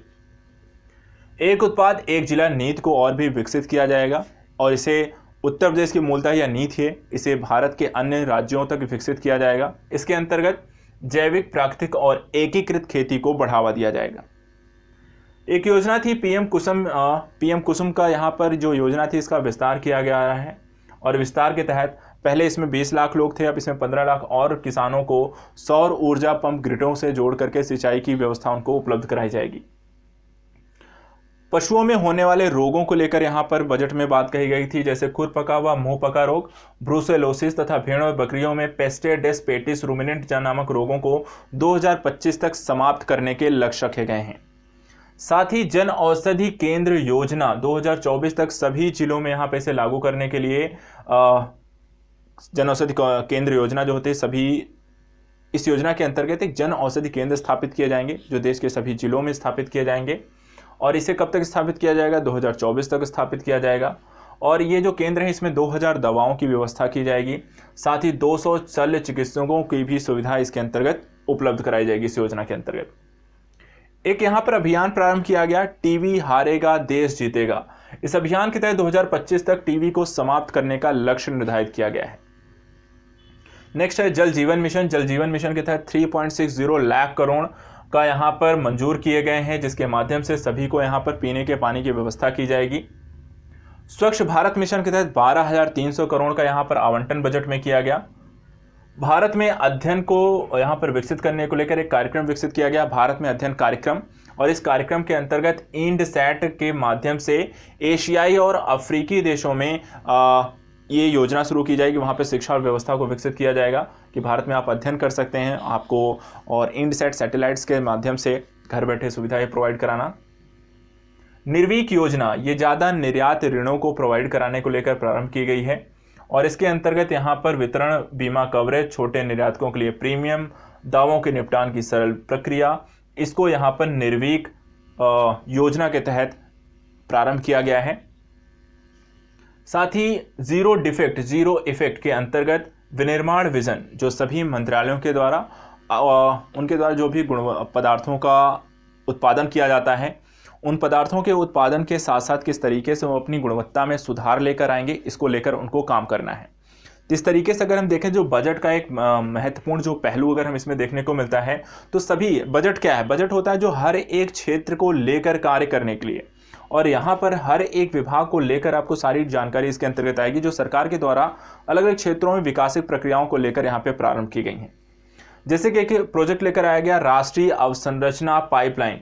यहाँ पर सरकार ने पाइपलाइन के माध्यम से सभी को गैस इत्यादि की व्यवस्था सुनिश्चित करने के लिए 103 लाख करोड़ की यह परियोजना को विकसित करेगा, जिसमें 5 वर्षों में इसे पूरे देश में पाइपलाइन के माध्यम से सारी सुविधाएं, जो गैस पाइपलाइन है, उसको विकसित करना है। एक नीति यहाँ पर आपको प्रस्तुत की गई है बजट में, राष्ट्रीय लॉजिस्टिक नीति। राष्ट्रीय लॉजिस्टिक नीति के अंतर्गत एकल बाजार कहने का मतलब केंद्र, राज्य व नियामक संस्थाओं के इसमें सम्मिलित रूप से यहाँ पर इसे मिल करके जो भी रसद इत्यादि आपूर्ति को लेकर यहाँ पर किस तरीके से केंद्र, राज्य और नियामक संस्थाएं एक दूसरे का सहयोग करके इसे सभी व्यक्तियों, लोगों तक आसान पहुँच को सुनिश्चित कर सकें, इसको लेकर काम करना है। यहाँ पर साथ ही साथ एक आर्थिक गलियारा विकसित करने की भारत सरकार द्वारा बात की है, जिसके लिए वो 9000 किलोमीटर के ये आर्थिक गलियारा होगा। साथ ही पहुंच व नियंत्रण राजमार्ग इसमें 2500 किलोमीटर विकसित किए जाएंगे, और रणनीतिक राजमार्ग 2000 किलोमीटर, और साथ साथ तटीय व भूमि पत्तन सड़कें 2000 किलोमीटर का विकसित किया जाएगा। तो अवसंरचनात्मक विकास के अंतर्गत भारत सरकार के द्वारा अलग अलग क्षेत्रों में यहाँ पर आर्थिक गलियारे, तटीय और रणनीतिक गलियारों को यहाँ पर विकसित किया जाएगा, और देश के आर्थिक विकास को तीव्र गति प्रदान की जाएगी। कुछ एक्सप्रेसवे भी बनाने का यहाँ पे बजट में निर्णय लिया गया है, जिसमें से एक है दिल्ली मुंबई एक्सप्रेसवे और दूसरा है चेन्नई बेंगलुरु एक्सप्रेसवे का भी निर्णय यहाँ पे लिया गया है। तो इन दोनों एक्सप्रेसवे का निर्माण होना है, इसको भी ध्यान रखिएगा। उड़ान योजना, उड़े देश का आम नागरिक आपको टैगलाइन होती है। यहाँ पे 100 हवाई अड्डों को इसके अंतर्गत विकसित किया जाएगा, जो साथ ही से उनका पुनर्विकास किया जाएगा 2024 तक, और ये सारे 100 हवाई अड्डे जो है 2024 तक पुनर्विकसित किए जाएंगे। राष्ट्रीय गैस ग्रिड की यहाँ पर 27,000 किलोमीटर तक इसका विस्तार किया जाएगा। राष्ट्रीय गैस ग्रिड का देश में 27,000 किलोमीटर तक विस्तार करने की घोषणा यहाँ पर बजट में की गई है। भारत नेट योजना के माध्यम से 1 लाख ग्राम पंचायतों को फाइबर टू होम से जोड़ा जाएगा। कितना? 1 लाख ग्राम पंचायतों को फाइबर टू होम सर्विस से यहाँ पे जोड़ा जाना है। इसके अतिरिक्त जिम्मेदार समाज के अंतर्गत, जो कि यहाँ पे 3 घटक थे आपके, ठीक है, तो जिम्मेदार समाज के अंतर्गत महिला और बाल विकास के लिए 28,600 करोड़ का बजटीय आवंटन, समाज कल्याण, संस्कृति और पर्यटन को बढ़ावा देने के लिए, साथ ही SC OBC वर्ग के कल्याण के लिए 85,000 करोड़ का आवंटन, ST वर्ग के लिए 53,700 करोड़ का यहाँ पर आवंटन किया गया है। पर्यटन को काफ़ी यहाँ पे प्राथमिकता दी गई है, और पर्यटन के लिहाज से अगर हम बात करें तो पर्यटन संवर्धन है तो 2500 करोड़ का आवंटन बजट में किया गया है। 5 पुरातत्व स्थलों के विकास की भी बात यहाँ पर बजट में की गई है, और ये 5 पुरातात्विक स्थल किन किन राज्यों में है और उनका नाम क्या है। देखिए, जो 5 पुरातात्विक स्थल हैं, पहला है राखीगढ़ी, ये हरियाणा में स्थित है, हस्तिनापुर यूपी में स्थित है, शिवसागर आसाम में स्थित है, धौलावीरा गुजरात में, और अदिच नल्लूर ये आपके तमिलनाडु में यहाँ पर स्थित हैं। ये पुरातात्विक 5 स्थल हैं, इनको विकसित किया जाएगा। इसके अतिरिक्त कोलकाता में ऐतिहासिक पुराने टकसाल को संग्रहालय के रूप में परिवर्तित करने का निर्णय लिया गया है। साथ ही बात करें तो झारखंड में एक जनजातीय संग्रहालय बनाया जाएगा, जो कि बनेगा आपका रांची में। इसके अतिरिक्त अहमदाबाद के जो हड़प्पा युग का नौवहन पत्तन था आपका लोथल, उसको वहाँ पर पोत संग्रहालय के रूप में विकसित करने का बजट में निर्णय लिया गया है। इसके बाद बात करते हैं कुछ जो टैक्स स्लैब्स की बात करते हैं, जो कि बजट में घोषित किया गया है। इस बार की टैक्स स्लैब्स की बात करें तो 0 से लेकर 2.5 लाख तक के अगर किसी की आय है वार्षिक, तो वहाँ पर उसे कर में छूट दी गई है, और 2.5 लाख से फिर आप 5 लाख, 5 से 7.5, 7.5 से 10, इस तरह के कर स्लैब बनाए गए हैं, और यहाँ पर आपको 5%, 10%, 15% इस तरह से टैक्स लगता हुआ जाएगा। जिसकी आय वार्षिक अगर 15 लाख से ज़्यादा है तो उसे 30% टैक्स देना पड़ेगा। इसके बाद अगर हम बात करते हैं तो यहाँ पर कर स्लैब के बाद कॉर्पोरेट कर को भी यहाँ पर बढ़ा दिया गया है, कम कर दिया गया है। जो पहले 22% था उसे घटाकर यहाँ पर 15% कर दिया गया। विवाद से विश्वास योजना भारत सरकार की यहाँ पर एक योजना है जो बजट में प्रस्तुत की गई है, और ये योजना विवाद से विश्वास जो योजना है प्रत्यक्ष कर के मुकदमेबाजी को कम करने को लेकर यहाँ पर इस योजना को प्रारंभ किया गया है। प्रत्यक्ष विदेशी निवेश जो 2014 से 2019 तक की अवधि के दौरान जो भारत को प्राप्त हुई वो 284 अरब US$ यहाँ पे प्राप्त हुई। और इसी दौरान जो पिछले 5 वर्ष में भारत को प्राप्त हुआ था वो $190 5 वर्ष में प्राप्त हुआ। 2009 से 2014 में भारत को कितना प्राप्त हुआ है FDI? $284 अरब का। केंद्र सरकार का ऋण जो घटकर आपको GDP का 48.7% रह गया है। तो पिछले 5 साल में भारत की GDP के अनुपात में उसका जो लोन इत्यादि था या ऋण था वो घट गया है, वो 48.7 है। पिछली बार के 5 आंकड़े बजट की बात करें अर्थात 5 साल पहले की, तो वहाँ पर ये 52.2 था। चलिए बात करते हैं कि भारत की आय का स्रोत क्या है। भारत के देखिए, भारत सरकार के अपने आय के कुछ स्रोत हैं और व्यय के स्रोत हैं। कहीं से वो पैसे प्राप्त करता है और कहीं पर वो खर्च करता है। तो भारत सरकार जो पैसे इनकम अर्थात उसे प्राप्त होते हैं टैक्स इत्यादि के रूप में, किस भी रूप में, तो सबसे ज़्यादा जो टैक्स इत्यादि है या पैसे की इनकम होती है उसका, वो किस क्षेत्र से होता है और सबसे ज़्यादा वो व्यय कहाँ करता है, इसको समझते हैं। और इसको लेकर देखिए क्वेश्चन बहुत पूछे जाते हैं आपके एग्जाम में। जो क्वेश्चंस की हम बात करें, ये सब क्वेश्चंस आपको पूछे जा सकते हैं। कोई भी योजना हो गई, कोई भी ऋण इत्यादि, कई बार आपके तथ्यात्मक वन लाइनर भी चीज़ें पूछी जाती हैं जिसमें बजट की राशि की भी पूछ ली जाती है, और इसलिए हमने यहाँ पर इनको भी यहाँ पर रखा हुआ है। चलिए बात करते हैं यहाँ पर कुछ दरों की। तो देखिए सबसे पहले भारत सरकार को यहाँ पर जो आय के स्रोत हैं इसमें माल एवं सेवा कर के रूप में 18%, आयकर के रूप में 17%, उधार व अन्य देवताओं का यहाँ पे सबसे बड़ा हिस्सा है और वो है 20%। जो सबसे ज़्यादा आय उसको इस बार मिल रही है 20%, जो उसने उधार इत्यादि दिए हो रहे थे उनकी रिटर्न के रूप में मिलेगा। माल एवं सेवा कर के रूप में और आयकर के रूप में 18 और क्रमशः 17%। अगर टैक्स की बात करेगा तो वहाँ सबसे ज़्यादा वहाँ से माल एवं सेवा कर से 18% मिलेगा। कर भिन्न राजस्व 10%, केंद्रीय उत्पाद शुल्क 7%, ऋण के माध्यम से यहाँ पर आपको जो इनकम यहाँ पे होगी वो आपकी 6%, सीमा शुल्क 4%। ये तो उसकी आय के स्रोत हैं। व्यय की अगर हम बात करें तो भारत सरकार द्वारा जो सबसे ज़्यादा व्यय किया जाता है करों व शुल्कों के रूप में, राज्यों का इसमें हिस्सा है 20%, वो राज्यों को वितरित कर देता है। उसके बाद अगर हम बात करें तो ब्याज के भुगतान में 18%, केंद्रीय क्षेत्र की स्कीमों में 13%, वित्त व अन्य को यहाँ पर वो 10% देता है, अन्य व्यय के रूप में 10% जाता है, केंद्र प्रायोजित योजनाओं में 9%, रक्षा के क्षेत्र में 8%, पेंशन और सब्सिडी के रूप में 6% उसकी आय का हिस्सा खर्च होता है। तो इस तरीके से भारत सरकार के द्वारा आय और व्यय के हमने यहाँ पे स्रोत देखे, कहाँ पर कितनी आय होती है और कहाँ पर उसका खर्च होता है। इस दौरान बजट में कुछ घाटों का भी वर्णन किया जाता है। इन घाटों में मूलतः जो क्वेश्चन आपको पूछे जाते हैं कि भारत के या बजट में जो अनुमानित आंकड़े हैं, राजकोषीय घाटा का कितना रखा गया है, बजटीय घाटा या राजस्व घाटा कितना है। तो ये देखिए जो अनुमानित यहाँ पर आंकड़े रखे गए हैं, भारत सरकार की अनुमान है कि 2020-21 में हमारा जो राजस्व घाटा रहेगा, राजकोषीय घाटा रहेगा, वो इतने % रहेगा और वो उसके GDP का हिस्सा होता है। तो GDP का 3.5% इस तरीके से बजटीय का। चलिए तो देखते हैं यहाँ पर इस बार का उन्होंने क्या डाटा रखा हुआ है। तो देखिए यहाँ पर भारत सरकार का जो बजटीय विशेष के संदर्भ में जो घाटे बताए गए हैं कि राजस्व घाटा रहेगा आपका 2020-21 के दौरान 2.7%, साथ ही यहाँ पर राजकोषीय घाटा 3.5% रहेगा, प्रभावी राजस्व घाटा 1.8% रहेगा और प्राथमिक जो घाटा रहेगा वो 0.4% यहाँ पर अनुमानित ये घाटे प्रस्तुत किए गए। तो 4 घाटे हैं। राजस्व घाटा 2.7% है, उसके बाद सबसे ज़्यादा जो घाटा है वो राजकोषीय घाटा के संदर्भ में 3.5% है। प्राथमिक जो घाटा है यहाँ पर 1.8% है, प्रभावी राजस्व घाटा है और प्राथमिक घाटा आपका 0.4%। इसी दौरान आपको आर्थिक सर्वेक्षण से रिलेटेड आता है, लेकिन आपके एग्जाम में आर्थिक सर्वेक्षण को लेकर बहुत ज़्यादा क्वेश्चन नहीं आता और आर्थिक सर्वेक्षण से लेकर जो क्वेश्चन बनते हैं वो मेंस में बनते हैं। मेंस अर्थात जिसको डिस्क्रिप्टिव लिखना है, जो आंसर राइटिंग आप लिखते हैं उनके लिए। तो आपके संदर्भ से एग्जाम के दृष्टिकोण से अगर हम देखें तो यहाँ पर बहुत ज़्यादा आर्थिक दृष्टिकोण से सर्वेक्षण के लिहाज से डाटा मैंने नहीं रखा है, लेकिन इसमें कुछ चीज़ें हैं जो शायद पूछी जा सकती हैं।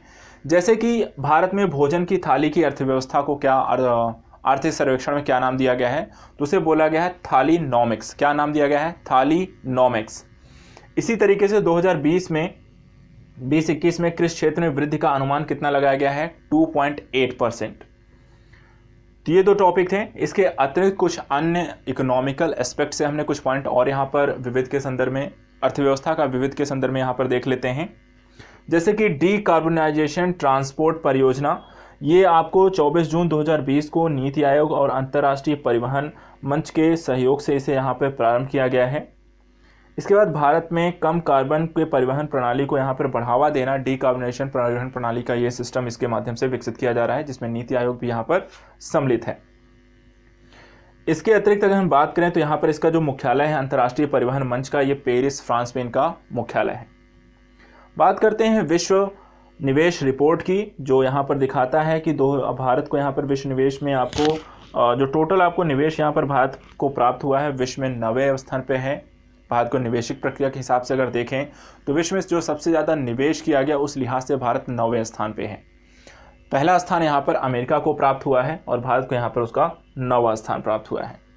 साथ ही केरल में यहाँ पे 43 था, असम में चलिए नेक्स्ट बात करते हैं आपको मातृ शिशु मृत्यु दर के बारे में। यहाँ पर आपको आंकड़ा यहाँ पे प्रस्तुत किया गया है। मातृ शिशु दर को लेकर जो रिपोर्ट आई है उसमें दिखाया गया है, इस रिपोर्ट में देखा गया है कि जो मातृ शिशु मृत्यु दर है वो प्रति 1 लाख पर कितनी महिलाओं की जीवित बच्चों के प्रसव के दौरान वहाँ पे मृत्यु हो रही है। तो जो सबसे कम संख्या 43 वो केरल में है, सबसे ज़्यादा संख्या असम में है, वो 253 है और 215 है। यूपी में यहाँ पर ऐसी डेथ की जो संख्या है वो 197 है। कितना? 197। इसके बाद अत्यधिक श्रम बल सर्वेक्षण के द्वारा जून 2020 में प्रकाशित अपनी भारत की रिपोर्ट में 2018-19 में बताया गया है कि जो एक कमी आई है आपकी 5.8%, जो बेरोजगारी की स्थितियां थी, बेरोजगारी में कमी आई है 2018-19 का। लेकिन ये डाटा कहता है अभी कोविड-19 के इम्पैक्ट को देखें तो बेरोजगारी बढ़ी है। लेकिन यहाँ पे जो इन्होंने डाटा और रिपोर्ट प्रस्तुत की है उन्होंने बताया है कि ये जो अत्यधिक श्रम बल सर्वेक्षण ये रिपोर्ट है 2018-19 का है और इस 18-19 की इस रिपोर्ट में बताया गया है कि बेरोजगारी में कमी आई है। कितने % हो गई है बेरोजगारी? तो 5.8% हो गई है, जो कि पहले कितनी थी? 6.1% थी। लेकिन अगर हम 19-20 या 20-21 के अगर डाटा को देखेंगे तो यहाँ पे बेरोजगारी की दर पहले की अपेक्षा बढ़ी है। तो चलिए यहाँ पर हमने देख लिया राष्ट्रीय अंतर्राष्ट्रीय मुद्दे, प्रमुख अंतर्राष्ट्रीय सम्मेलन, अंतर्राष्ट्रीय अर्थव्यवस्था संबंधी मुद्दे, बजटीय स्थितियाँ और विविधीकरण को देखा। अब बात करते हैं कुछ पॉलिटिकल एंगल की, कुछ प्रमुख कानूनों को लेकर, जिसमें अभी हाल फिलहाल कृषि को लेकर एक बड़ा अभी आंदोलन दिल्ली में चल रहा है। किसानों के द्वारा बड़े स्तर पर विरोध सरकार के विरुद्ध जताया जा रहा है। तो यहाँ पर कृषि से संबंधित 3 इसमें बिल आते हैं, सामाजिक सुरक्षा संबंधित बिल हैं, साथ ही अन्य कुछ महत्वपूर्ण बिलों को हम इसमें समझेंगे जो कि एग्जाम के दृष्टिकोण से हो सकता है ज़रूरी हो और आपके एग्जाम में पूछे जा सकते हैं। चलिए सबसे पहले पढ़ते हैं हिंदू उत्तराधिकार संशोधन अधिनियम हाल फिलहाल लाया गया और इस अधिनियम के माध्यम से जो हिंदू महिलाएं हैं उनको पैतृक संपत्ति का अधिकार दिया गया और ये अधिकार उनको जन्म से प्रदान किया गया। इसके माध्यम से किसी भी यदि मान लेते हैं जो एक होता है कि एक व्यक्ति मरने के दौरान वहाँ पर अपनी बिल बना के जाता है, उसके अकॉर्डिंग वहाँ पर उस बिल में जिसका नाम होता है उसको वहाँ पर प्रोवाइड होता है। तो यहाँ पर सुप्रीम कोर्ट का एक निर्णय आया है जिसमें ये कहा गया कि जिस तरह से एक व्यक्ति को, एक पुरुष को यहाँ पर पैतृक जो संपत्ति का अधिकार प्राप्त होता है, उसी तरीके से महिलाओं को भी यहाँ पर पैतृक संपत्ति का अधिकार जन्म से आपको प्राप्त होगा। तो यहाँ पर इसको ध्यान रखिएगा। हिंदू उत्तराधिकार संशोधन अधिनियम के माध्यम से यहाँ पर इस का एक कानून बना दिया गया है। अब हिंदू महिलाओं को भी उनकी पैतृक संपत्ति में संयुक्त रूप से वहाँ पर उत्तराधिकारी घोषित कर दिया गया है, वो उनके जन्म से उन्हें ये अधिकार मिलेगा। इसके बाद अगला यहाँ पर है उपभोक्ता संरक्षण कानून 2019। ये कानून देखिए 2020 जुलाई को यहाँ पर लागू कर दिया गया है पूरे देश में और इसके अंतर्गत किसी भी उपकरण या सामान को यहाँ पर अगर खराबी होती है, किसी भी उपकरण या सामान में किसी प्रकार की खराबी आती है तो उसके लिए विक्रेता, विनिर्माता और सेवा प्रदाता तीनों को ही यहाँ पर उस पर जुर्माना लगाया जाएगा और दंड के प्रावधान लगाए जाएंगे। जुर्माना और दंड यहाँ पे 5 साल की जेल और 50 करोड़ रुपए का यहाँ पे जुर्माना लगाने के प्रावधान इस कानून के अंतर्गत किए गए हैं। इसके बाद एक और कानून यहाँ पर लेकर आया गया। सुप्रीम कोर्ट ने अभी हाल ही में एक निर्णय अपना दिया है, कानून नहीं है, एक निर्णय यहाँ पे सुप्रीम कोर्ट के द्वारा दिया गया कि प्रोन्नति अर्थात किसी भी अगर आप जॉब कर रहे हैं, जॉब में वहाँ पे प्रोन्नति का आपको अधिकार, प्रमोशन मिलना चाहिए नहीं मिलना चाहिए, तो वहाँ पे एक चीज़ सुप्रीम कोर्ट ने स्पष्ट कर दी है कि प्रोन्नति का जो अधिकार है आप इसे कोई मौलिक अधिकार ये नहीं है। ठीक है, तो प्रमोशन मिलता है नहीं मिलता है ये आपका कोई मौलिक अधिकार नहीं है। यहाँ पर सुप्रीम कोर्ट ने अपने निर्णय में इसे स्पष्ट किया है। अभी हाल ही में 22वें विधि आयोग के यहाँ पे गठन का निर्णय लिया गया है और इसको मंजूरी भी दे दी गई है।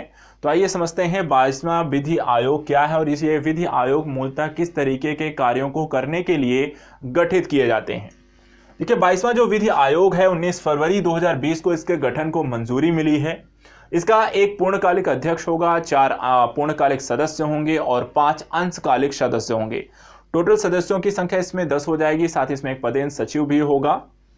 अगर बात करें कि यहाँ पर ये एक किस प्रकार की संस्था है, तो ये गैर संविधिक निकाय है और यहाँ पर ये मौजूदा कानूनों की जांच और उसमें सुधार संबंधी सुझाव देने का कार्य करती है, विधि आयोग।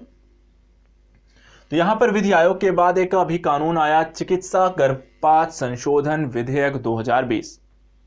चिकित्सा गर्भपात को लेकर इससे पहले भी ये कानून बनाए जा चुके थे। कानून को लेकर वहां पे एक प्रावधान किया गया था कि महिलाओं को कितने समय के बाद गर्भपात वो करा सकती हैं, उसके पश्चात वो आपको अनुमति नहीं दी जाएगी। इसी में थोड़ा सा संशोधन किया, जो समयावधि गर्भपात की उसी को यहाँ पे संशोधित किया गया है। संशोधन की जो अवधि यहाँ पर थी, पहले जो थी गर्भपात की जो सीमा थी वो 20 सप्ताह की थी, 20 वीक्स की थी, उसे बढ़ा दिया गया है कि यदि आप 24 वीक्स तक अगर गर्भधारण की स्थिति है तो भी आप वहां पे गर्भपात करा सकते हैं, 4 वीक बढ़ा दिया गया है। चलिए यहाँ पर ये तो कुछ प्रमुख कानून हो गए। एक बहुत ही इंपॉर्टेंट एस्पेक्ट को समझते हैं। हाल ही में अभी चल भी रहा है वर्तमान की स्थिति, दिल्ली में लगातार किसानों के द्वारा सिंघू बॉर्डर पर लगातार आंदोलन पिछले कई दिनों से 2 वीक्स होने को हैं वहाँ पे चला रहे हैं और यहाँ पर वो सरकार को किसान बिल को वापस लेने की बात कर रहे हैं। इसमें 3 अलग अलग बिल हैं, तो इन तीनों बिलों की जो प्रमुख विशेषताएं हैं उसको यहाँ पर हम देख लेते हैं एक बार। इसको लेकर मैंने ऑलरेडी एक आपको टॉपिक डिटेल्स में 30 मिनट का पढ़ा रखा है, लेकिन यहाँ पर 30 मिनट उसके संदर्भ नहीं दे सकें, लेकिन उसके इंपॉर्टेंट एस्पेक्ट को देख लेते हैं। चलिए बात करते हैं। किसान बिल 2020 में पहला जो कानून या बिल है, किसान उपज व्यापार और वाणिज्य संवर्धन विधेयक है। इसके माध्यम से यहाँ पर एपीएमसी से इतर, जो एपीएमसी मंडियाँ होती हैं उससे इतर किसान कहीं भी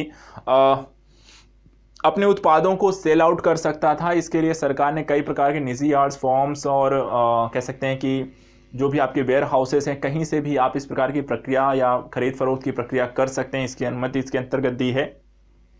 साथ ही यहाँ पर इलेक्ट्रॉनिक ट्रेडिंग की भी इसमें अनुमति दी गई है कि आप इलेक्ट्रॉनिक ट्रेडिंग के माध्यम से भी आप अपनी फसलों को खरीद और बेच सकते हैं।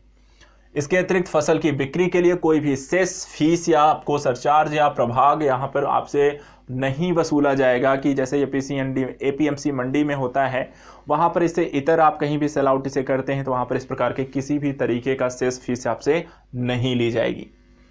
दूसरा यहाँ पर इसी बिल में दूसरा बिल आया था, मूल आश्वासन और कृषि सेवाओं पर किसान सशक्तिकरण और संरक्षण 2020।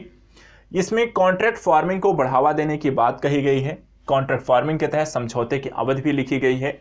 यह अवधि एक फसल क्षेत्र से एक फसल अवधि से लेकर के 5 साल तक का हो सकता है। साथ ही इस कॉन्ट्रैक्ट फार्मिंग में गारंटी शुदा मूल्य भी वहां पर सुनिश्चित किया गया, अर्थात वो भी वहां पर पहले से लिखे होंगे और साथ ही उससे संबंधित अतिरिक्त राशि भी पेबल कितनी है वो भी वहां पर लिखी जानी थी।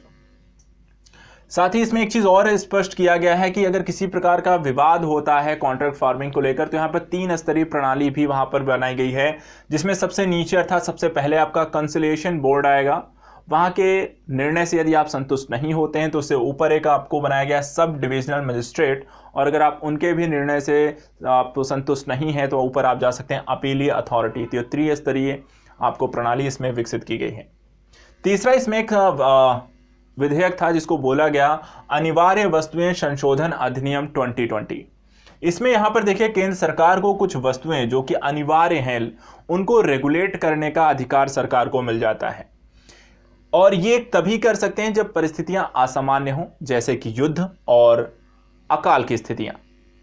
महामारी को भी इसमें ऐड कर दिया गया है अकाल की स्थितियों के संदर्भ में। और खाद्य पदार्थ, इसमें जिन वस्तुओं या पदार्थों का वो रेगुलेशन करती हैं उसमें आपको आता है तेल, अनाज, दालें, प्याज, आलू जैसी वस्तुएं। तो ये तो किसानों को लेकर जो 3 बिल भारत सरकार द्वारा पारित किए गए उसके प्रमुख बिंदुओं को हमने देख लिया। एक और बहुत इंपॉर्टेंट पहलू था सामाजिक सुरक्षा संहिता 2020 का एक कानून। इसमें श्रमिकों को स्वास्थ्य सेवा संबंधी सुरक्षा और आय के सुरक्षा प्रावधानों को सुनिश्चित में किया गया। इसमें 9 अलग अलग कानूनों को समाहित किया गया है, जिसमें से आपको कुछ एग्जाम्पल के वाइज में बताना चाहूं तो कर्मचारी प्रोविडेंट फंड, मातृत्व लाभ आपका एक्ट, इन ऐसे 9 कानूनों को इसमें समाहित कर दिया जाएगा और एक ही कानून बचा रह जाएगा, सामाजिक सुरक्षा संहिता। बेसिकली यहाँ पर 3 तरीके के कानूनों को इसमें सम्मिलित किया गया है, जिसमें है आपके पेंशन, प्रोविडेंट और बीमा संबंधित योजनाओं को सम्मिलित किया जाएगा। और एक चीज़ और है, इसे यहाँ पर महिला कर्मचारियों इत्यादि को और श्रमिकों को यहाँ पर सुविधा प्रदान करेगा। श्रमिकों को जो सुविधा प्रदान करेगा वो उनके रोजगार को सुनिश्चित करना, स्वास्थ्य को और आय को सुनिश्चित करने को लेकर यहाँ पर सामाजिक सुरक्षा संहिता लाया जाएगा। चलिए, तो विधि पॉलिटी संबंधित टॉपिक्स को हमने देख लिया। अब बात करते हैं साइंस एंड टेक को लेकर। साइंस एंड टेक एक बड़ा प्रोस्पेक्टिव था और यहाँ पर काफ़ी सारी चीज़ें इस दौरान आपको विकसित होती हुई देखी गई। साथ ही कोविड-19 के इम्पैक्ट ने एक बार फिर से साइंस के और टेक के विकसित स्वरूप को लेकर एक क्वेश्चन मार्क वहाँ पर ज़रूर क्रिएट किया है। देखिए, विज्ञान और प्रौद्योगिकी के संदर्भ में सबसे पहली बात यहाँ पर करते हैं कुछ चंद्रयान 2 को लेकर।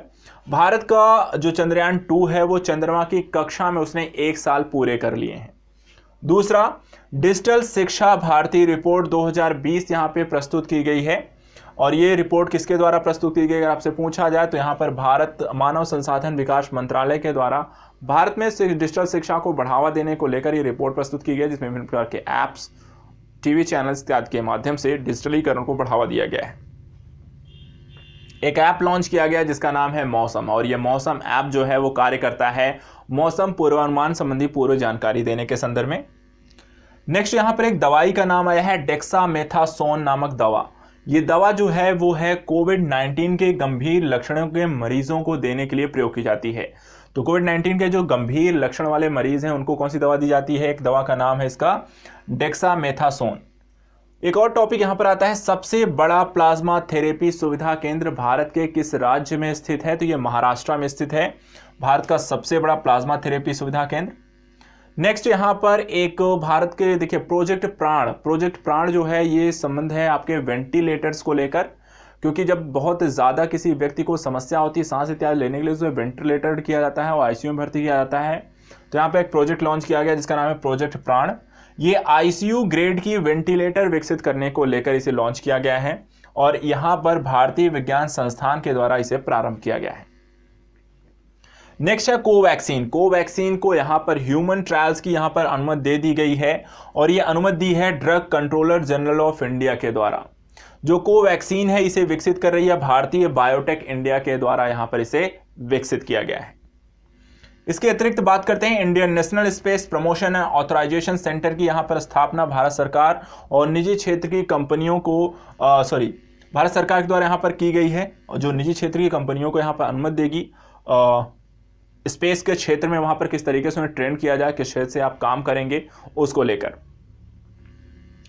हाल ही में इंडिया टीवी 6 रोग रिपोर्ट आई है और इस रिपोर्ट में कहा गया है कि 2020 में सबसे ज़्यादा जो सबसे बेहतर तरीके से टीवी पर नियंत्रण स्थापित करने वाला जो राज्य है वो है गुजरात। तो टीवी में सबसे बेहतर तरीके से नियंत्रण करता या कैसे उससे संबंधी कार्यवाही की, उसको नियंत्रित करने का कार्य किया, बेहतर रणनीतियाँ बनाई, तो यहाँ पर उसका सर्वप्रथम जो राज्य है पहला स्थान आपको गुजरात को मिला है। इसके बाद बात करते हैं कुछ टॉपिक्स में, जैसे कि कोरोनिल नामक दवा आई थी, पतंजलि के द्वारा इसे लाया गया था। तो यहाँ पर कोरोनिल काफ़ी लोगों ने प्रयोग भी किया बड़े स्तर पे, है ना। नवरक्षक यहाँ पर एक टॉपिक नाम दिया कि अगर पूछा जाए कि नवरक्षक क्या है, तो नवरक्षक है आपको भारतीय नौसेना के द्वारा विकसित की गई पीपीई किट। ठीक है, तो भारतीय नौसेना के द्वारा विकसित की गई पीपीई किट को बोला गया है नवरक्षक। इसरो को जून 2020 में लिक्विड कूलिंग एवं हीटिंग गारमेंट के लिए पेटेंट प्राप्त हुआ है। इसरो को किसके लिए? Liquid cooling and heating garments के लिए पेटेंट यहां पर 2020 में प्राप्त हुआ है। प्लाज्मा की ऑनलाइन उपलब्धता की शुरुआत किस देश ने की है? बांग्लादेश ने। रेमडेसिविर कोविड-19 दवा के उत्पादन के लिए डॉक्टर रेड्डीज भारत की जो लेबोरेटरीज दवाएं हैं वहां पर उन्होंने गिलीड साइंसेज के साथ समझौता किया है। रेमडेसिविर यहां पर अमेरिका की दवा है, अमेरिका के देश के द्वारा यहां पर जो है गिलीड साइंसेज यहां पर उन्होंने विकसित किया है, तो उनके द्वारा ये समझौता यहां पर भारतीय रेड्डीज डॉक्टर रेड्डीज के द्वारा समझौताबद्ध किया गया है भारत में उत्पादन के लिए। भारत ने 2020 में अंतर्राष्ट्रीय वैक्सीन गठबंधन को $15 मिलियन की सहायता भी दी है। किसे दी है? गावी इसे शॉर्ट फॉर्म में कहते हैं, और अंतर्राष्ट्रीय वैक्सीन गठबंधन कोविड-19 के मरीजों की देखभाल करने के लिए हाल ही में और सारी जो संपर्क हो जाता है, कई बार आप इलाज करते करते आप खुद कहीं ना कहीं या फिर जो उनकी देखभाल करते हैं उनका देखभाल करते करते वो भी कोविड-19 का शिकार हो जाते हैं, और इससे बचाने के लिए यहाँ पर कोरोबोट नामक यहाँ पर रोबोट को विकसित किया गया है, जो कि वहाँ पर आपको इससे संबंधित जानकारी देगा, आपको वहाँ पर इंडिकेट करेगा। और इसे विकसित किया है प्रतीक सिरोडकर ने। किसने विकसित किया है? प्रतीक सिरोडकर ने। नेक्स्ट टॉपिक है यहाँ पर यूएई ने अपना पहला मंगल मिशन लॉन्च किया है। ये पहला मंगल मिशन का नाम था होप, जून 2020 में उसने लॉन्च किया। अंतरिक्ष यात्रियों को अंतरिक्ष में भेजने वाली पहली निजी कंपनी बन गई है स्पेस एक्स। ठीक है, स्पेस एक्स यहाँ पर पहली आपकी निजी कंपनी बन गई है जिसने अंतरिक्ष यात्रियों को अंतरिक्ष में भेजा। अब तक सभी सरकारी कंपनियां ऐसा कर रही थी। मानव रहित ड्रोन हेलीकॉप्टर का परीक्षण चीन के द्वारा यहां पर किया गया है। CSIR IIM ने रिलायंस इंडस्ट्रीज के साथ मिलकर के नई RT लैंप आधारित कोविड-19 डायग्नोस्टिक किट का यहां पर विकसित की है। तो रिलायंस और CSIR IIM ने मिलकर यहां पर कोविड-19 के परीक्षण को लेकर, निदान को लेकर यहां पर एक किट तैयार की है जिसका नाम यहां पर जो कि RT लैंप नामक तकनीकी पर आधारित है। कोविड फार्मा आंध्र प्रदेश सरकार के द्वारा कोविड-19 संभावित लक्षणों वाले रोगों के ओवर द काउंटर द्वारा खरीदने को ट्रैक करने के लिए विकसित की गई। तो कोविड फार्मा नामक एक ऐप लॉन्च किया है आंध्र प्रदेश सरकार ने, और उन लोगों को ट्रैक करने के लिए जो कि मूलतः अपना परीक्षण नहीं करा रहे हैं, अपने आप को यदि मान लीजिए उनको कोई लक्षण दिखाई भी देते हैं तो वो किसी मेडिकल शॉप से वहाँ पर जाते हैं, दवाइयाँ उससे ले लेते हैं, लेकिन वहाँ पर अस्पताल या सरकार इत्यादि को इसके बारे में जानकारी नहीं दे रहे हैं। इसके बाद बात करते हैं कार्टबोर्ड के बारे में। तो कार्टबोर्ड प्रोजेक्ट कोविड-19 मरीजों के आइसोलेशन वार्ड और दवाइयां भेजने के लिए प्रयोग किया जाने वाला है, और ये कोविड-19 समाधान खोजने हेतु तो यहाँ पे ये प्रोजेक्ट नाम दिया कार्टबोर्ड प्रोजेक्ट। कार्टबोर्ड प्रोजेक्ट जो है कोविड-19 के मरीजों को दवाएं और भोजन इत्यादि पहुँचाने का कार्य करेगा। इसके बाद कोविड-19 की पहली स्वदेशी परीक्षण किट पैथो डिटेक्ट, ठीक है, पैथो डिटेक्ट भारत की पहली कोविड-19 डिटेक्ट करने के लिए यहां पर किट विकसित की गई। विश्व स्वास्थ्य दिवस 7 अप्रैल, विश्व स्वास्थ्य दिवस कब मनाया जाता है? 7 अप्रैल को यहां पर मनाया जा रहा है। भारतीय रेलवे द्वारा जो विकसित सस्ते वेंटिलेटर्स का नाम क्या है? भारतीय रेलवे के द्वारा सबसे सस्ते वेंटिलेटर्स जो विकसित किए गए उनका नाम उन्होंने दिया है जीवन। स्पुतनिक 5 जो वैक्सीन है वो रशिया के द्वारा विकसित की गई है। मॉडर्ना है, रेमडेसिविर है, ये सब अमेरिका के द्वारा यहाँ पर विकसित की गई हैं। फाइजर की आपकी एस्ट्राजेनेका कोविड वैक्सीन है। भारत के जो यहाँ पर समझौते किए गए जिसके कारण यहाँ पे कोविड शील्ड यहाँ पर जो आपकी सीरम इंस्टीट्यूट विकसित की रही है वो आपका उसका नाम है कोविशील्ड। तो यहाँ पर कुछ वैक्सीन हैं जो कि अभी तक आ चुकी हैं, जिनके मानव परीक्षण इत्यादि के ट्रायल्स के चल रहे हैं, तो उनके बारे में यहाँ पर हमने देख लिया। चलिए बात करते हैं पर्यावरण को लेकर, एनवायरमेंटल के कुछ टॉपिक्स को लेकर यहाँ पर देखते हैं कि एनवायरमेंट में हाल फिलहाल के कुछ क्या महत्वपूर्ण गतिविधियाँ रही हैं, उन गतिविधियों में क्या क्या ज़रूरी पहलू हैं। तो भारत की पर्यावरण स्थिति रिपोर्ट 2020 को यहाँ पर विज्ञान एवं पर्यावरण केंद्र के द्वारा जारी किया गया। यहाँ पर 19 मौसम संबंधी घटनाएं इसमें बताई गई हैं, जिसके दौरान काफ़ी लोगों को यहाँ पर नुकसान हुआ। कम से कम 2.5 लाख से ज़्यादा लोग विस्थापित हुए हैं या काफ़ी बड़ी संख्या में उनकी डेथ भी हुई है। बाढ़ के कारण बताया गया कि भारत में बाढ़ के कारण 26 लाख लोग यहाँ पर विस्थापित हुए हैं इस रिपोर्ट में। इसके बाद एक टॉपिक आता है जिसका नाम है ओफियोसोरडायसेप्स सिनेसिस। ठीक है, ओफियोसोरडायसेप्स सिनेसिस, इसे हिमालयन व्याघ्रा भी कहा जाता है। IUCN ने हाल ही में इसे यहाँ पर अपनी जो रेड लिस्ट की सूची है उसमें सम्मिलित कर लिया है, क्योंकि इनकी जो संख्या है बहुत तेज़ी से विलुप्ति की ओर गई है। और ये जो पाई जाती है ये आपके चीन, भारत, नेपाल और भूटान अर्थात हिमालय क्षेत्रों में इनकी बड़े मात्रा में उपस्थिति देखी जाती है। भारत के अगर पर्टिकुलर एरिया की बात करें तो उत्तराखंड में यहाँ पर ये इनकी बड़ी जो संख्या है अर्थात जो उत्पादन देखा गया है वो भारत के उत्तराखंड के क्षेत्र में इनकी उपस्थिति देखी जाती है। और विश्व के सबसे महंगे कवक की भी इन्हें संज्ञा प्राप्त है कि विश्व का जो सबसे महंगा कवक है वो आपका यही है। इसके बाद ये कैसा पौधा है? तो ये अधिपादप होते हैं यहाँ पर। दूसरा जो टॉपिक इसमें टाइगर आर्किड। टाइगर आर्किड 2 वर्ष में एक बार खिलने वाला ये एक अधिपादप है, और यहाँ पर ये दक्षिण पूर्व एशिया का एक स्थानिक प्रजाति का पौधा है। इसके Guinness book of world records में भी इसका नाम यहाँ पर सम्मिलित किया गया है। इसके बाद यहाँ पर इस पौधे का जो पूरा विकसित स्वरूप है, अगर वो विकसित हो जाता है, ये पौधा पूरा विकसित होता है तो 2 टन इसका वजन होता है, जिस कारण इसे गिनीज बुक में रखा गया है। नेक्स्ट आर्किड है ग्राउंड आर्किड। इसको यूलोफिया ऑप्टुसा भी कहते हैं। ये 118 वर्ष पश्चात इसे पुनः देखा जहां गया उसका नाम है दुधवा टाइगर रिजर्व में इसकी खोज की गई। IUCN की ये गंभीर रूप से यहाँ पे संकटग्रस्त प्रजाति की श्रेणी में से सूचीबद्ध किया गया है। साथ ही इसे साइट्स की टीयर 2 सूची में सम्मिलित किया गया है। साइट्स में अगर आप सम्मिलित हैं तो आपको जो भी उत्पाद को उसमें सम्मिलित किया जाता है उनकी सूची में उनका कोई व्यापार नहीं हो सकता है, तो इन्हें व्यापार निषिद्ध भी किया गया है।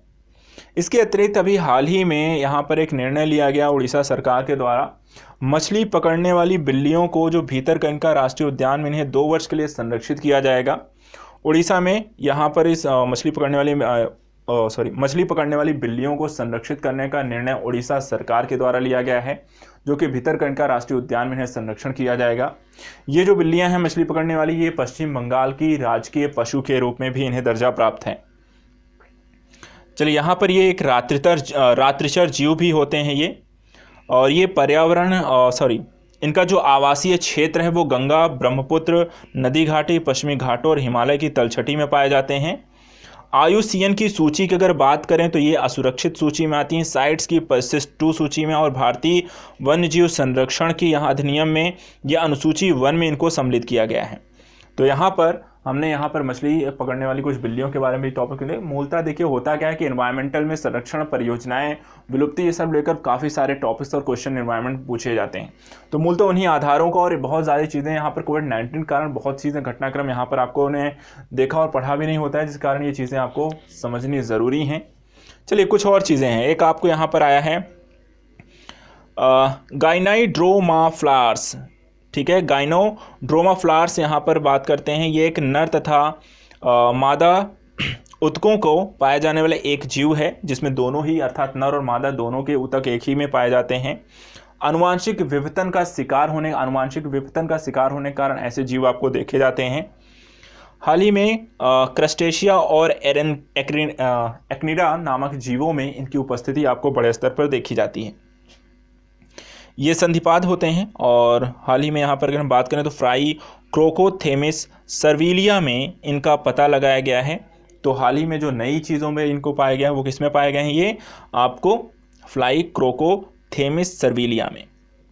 पृथ्वी के सबसे सुदूर इलाकों में शामिल अंटार्कटिका की खाद्य प्रणाली में माइक्रोप्लास्टिक्स की उपस्थिति पर्यावरण के लिहाज से एक चिंताजनक सबक के रूप में भी आप देख सकते हैं।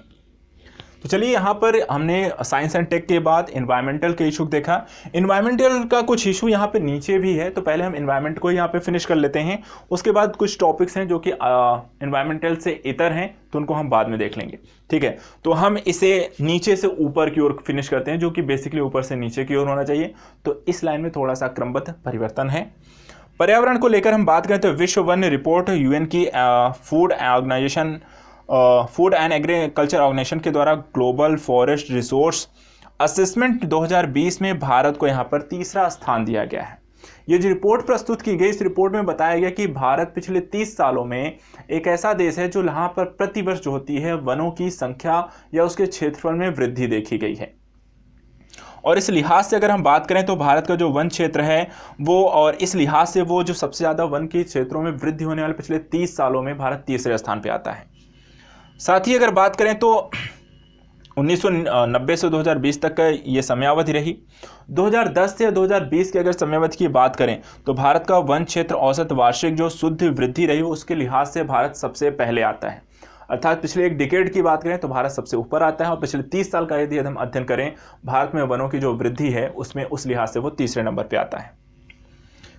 भारत पहले नंबर पर है। पिछले एक डिकेड की बात करें तो भारत का पहला स्थान है, दूसरा चीन का है, तीसरा ऑस्ट्रेलिया का है।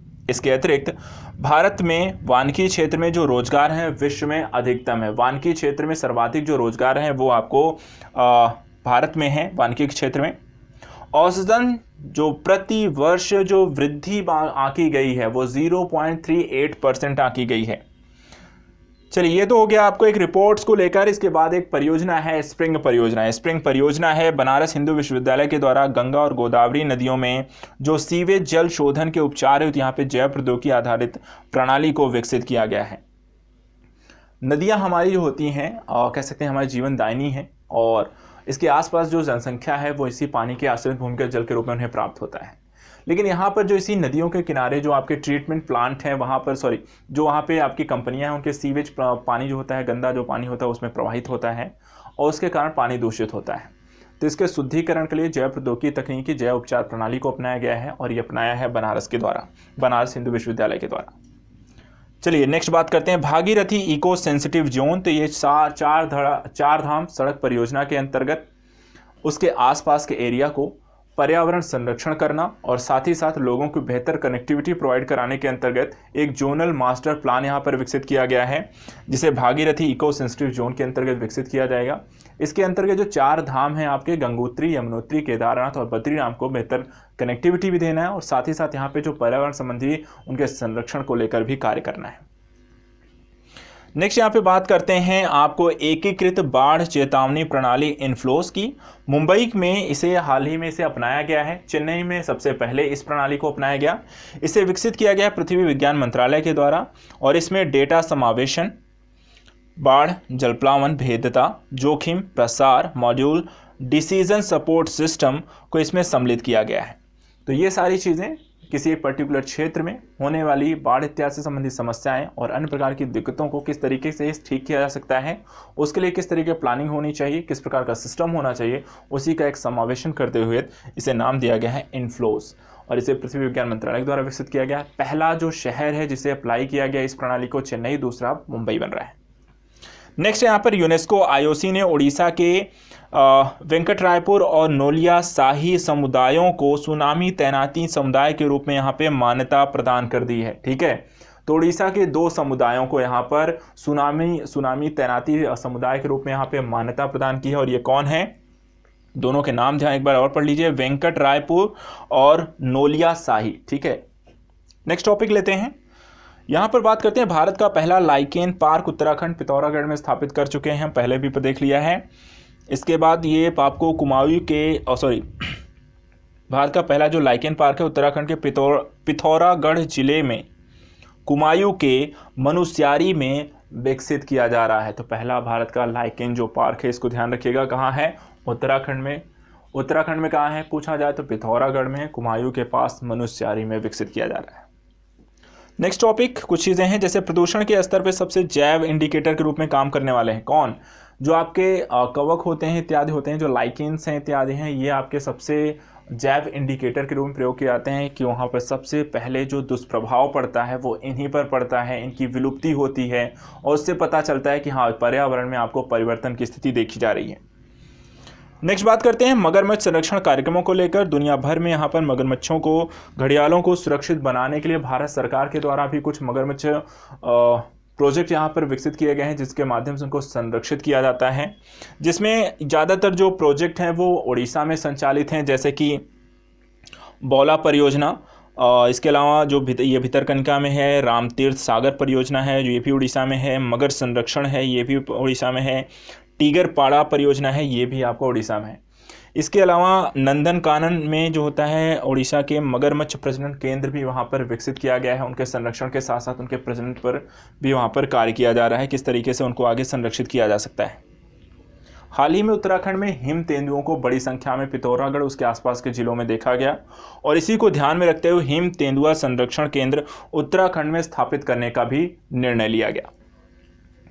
इसके बाद कछुआ संरक्षण को लेकर काम में यहाँ पर कुरमा मोबाइल ऐप यहाँ पर लॉन्च किया गया है जो turtle survivor alliance India plus wild life conservation society के द्वारा मिलकर इसे विकसित किया गया है। तो कुरमा मोबाइल एप्लीकेशन यहाँ पे ध्यान रखिएगा, ये टर्टल के संरक्षण के लिए वहाँ पर कार्य करता है।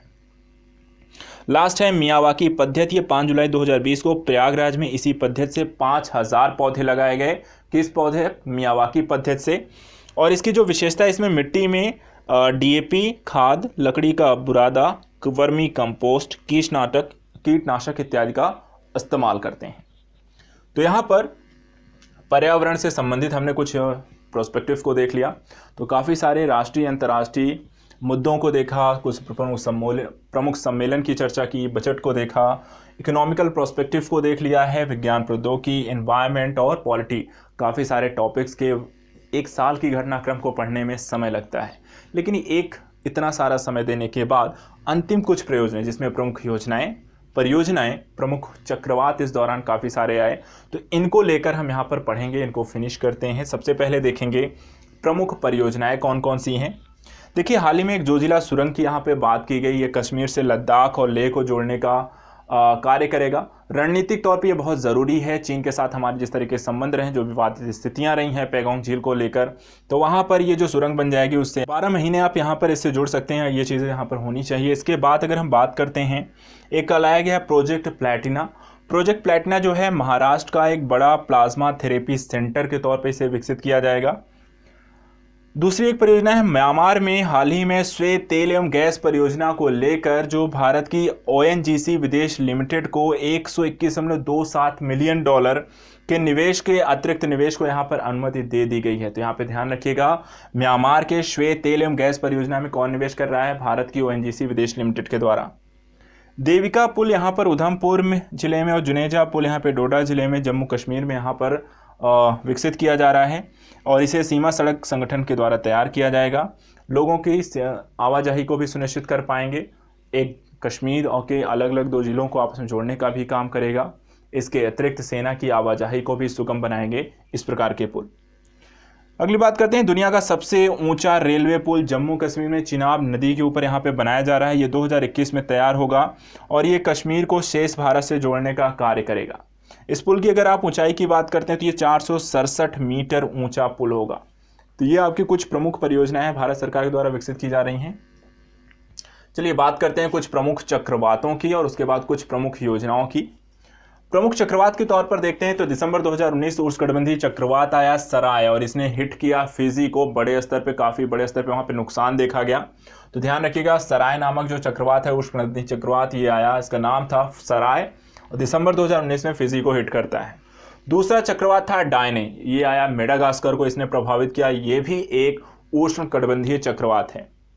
एक और चक्रवात यहाँ पर आता है और एक चीज़ यहाँ पर और ध्यान रखिएगा, इस चक्रवात के संदर्भ में भारतीय सरकार की भारतीय जो नौसेना है उसने एक ऑपरेशन वहाँ पर किया जिसका नाम उन्होंने दिया है वनीला और इस ऑपरेशन के तहत यहाँ पर मेडागास्कर को खाद्यान्न और दवाइयों इत्यादि की आपूर्ति की गई। नेक्स्ट यहाँ पर बात करते हैं अम्फान तूफान की। अम्फान जो होता है ये तूफान आया मई 2020 में और इसने भारत के पश्चिम बंगाल और उड़ीसा के तटों को वहाँ पर उसके आसपास की जनसंख्या को बड़े स्तर पे यहाँ पे प्रभावित किया। अम्फान के बाद एक आता है तूफान निसर्ग आता है। निसर्ग जो आता है ये चक्रवात अरब सागर में आता है और यहाँ पर इसने महाराष्ट्र और गुजरात के क्षेत्रों को इसने प्रभावित किया। निवार चक्रवात एक उष्णकटिबंधीय चक्रवात था, ये नवंबर यहाँ पर इसके बाद आता है। नवंबर 2020 में चक्रवात आया, इसने बंगाल की खाड़ी में यहाँ उत्पन्न हुआ और तमिलनाडु और आंध्र प्रदेश के क्षेत्रों को इसने बड़े स्तर पर प्रभावित किया था। निवार की समाप्ति के बाद यहाँ पर कुछ ही समय बाद, इसके 10 ही दिन बाद यहाँ पे बुरेवी चक्रवात आ जाता है जो 2 दिसंबर को यहाँ पर बात करते हैं हिंद महासागर में उत्पन्न होता है, तमिलनाडु, केरल और साथ ही साथ यहाँ पर श्रीलंका को हिट करता है। देखिए चक्रवातों को लेकर एक तो ये चीज़ है इसने किस किस राज्यों को प्रभावित किया, किस प्रकार के चक्रवात हैं। दूसरा यहाँ पर इनके कई बार क्रम भी पूछ ले जाते हैं कि कौन किसके बाद आया है। ठीक है, तो क्रम के तौर पे ध्यान रखिएगा, सराय सबसे पहले आया, उसके बाद डायने आया है, फिर आपका अम्फान, उसके बाद आपका निसर्ग, फिर निवार, उसके बाद आपका बुरेवी चक्रवात हैं जो पिछले 1 साल में आए हुए चक्रवातों की स्थितियां हैं जो सबसे ज़्यादा यहाँ पर। ज़्यादातर जो चक्रवात हैं पहले 2 को अगर छोड़ दिया जाए तो उसके बाद के जितने भी चक्रवात हैं उसने भारत को हिट किए हैं और इसमें से मोस्टली जो हैं वो आपके भारत के पूर्वी तटों पर आए हैं। चलिए अंतिम समय पे अंतिम कुछ संदर्भों में भारत सरकार के द्वारा चलाई गई कुछ प्रमुख जो योजनाएं हैं उनको देख लेते हैं जो 2020 में भारत सरकार के द्वारा चलाई गई हैं।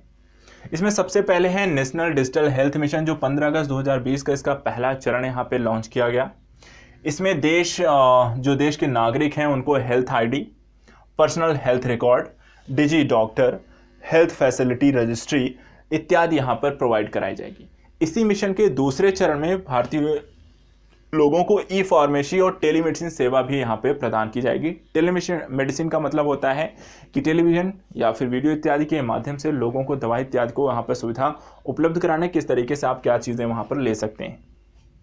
नेक्स्ट यहाँ पर एक योजना है प्रधानमंत्री गरीब कल्याण अन्न योजना, 26 मार्च 2020 को यहाँ पर लॉन्च किया गया और यह प्रधानमंत्री गरीब कल्याण योजना पैकेज का ये हिस्सा है और इसमें 5 किलो चावल गेहूँ के साथ साथ 1 किलो दाल देने की भी सुविधा है। इससे 80 करोड़ लोगों को इसके माध्यम से यहाँ पर वितरित किया जाना था ये अनाज। नेक्स्ट है प्रधानमंत्री उज्ज्वला योजना।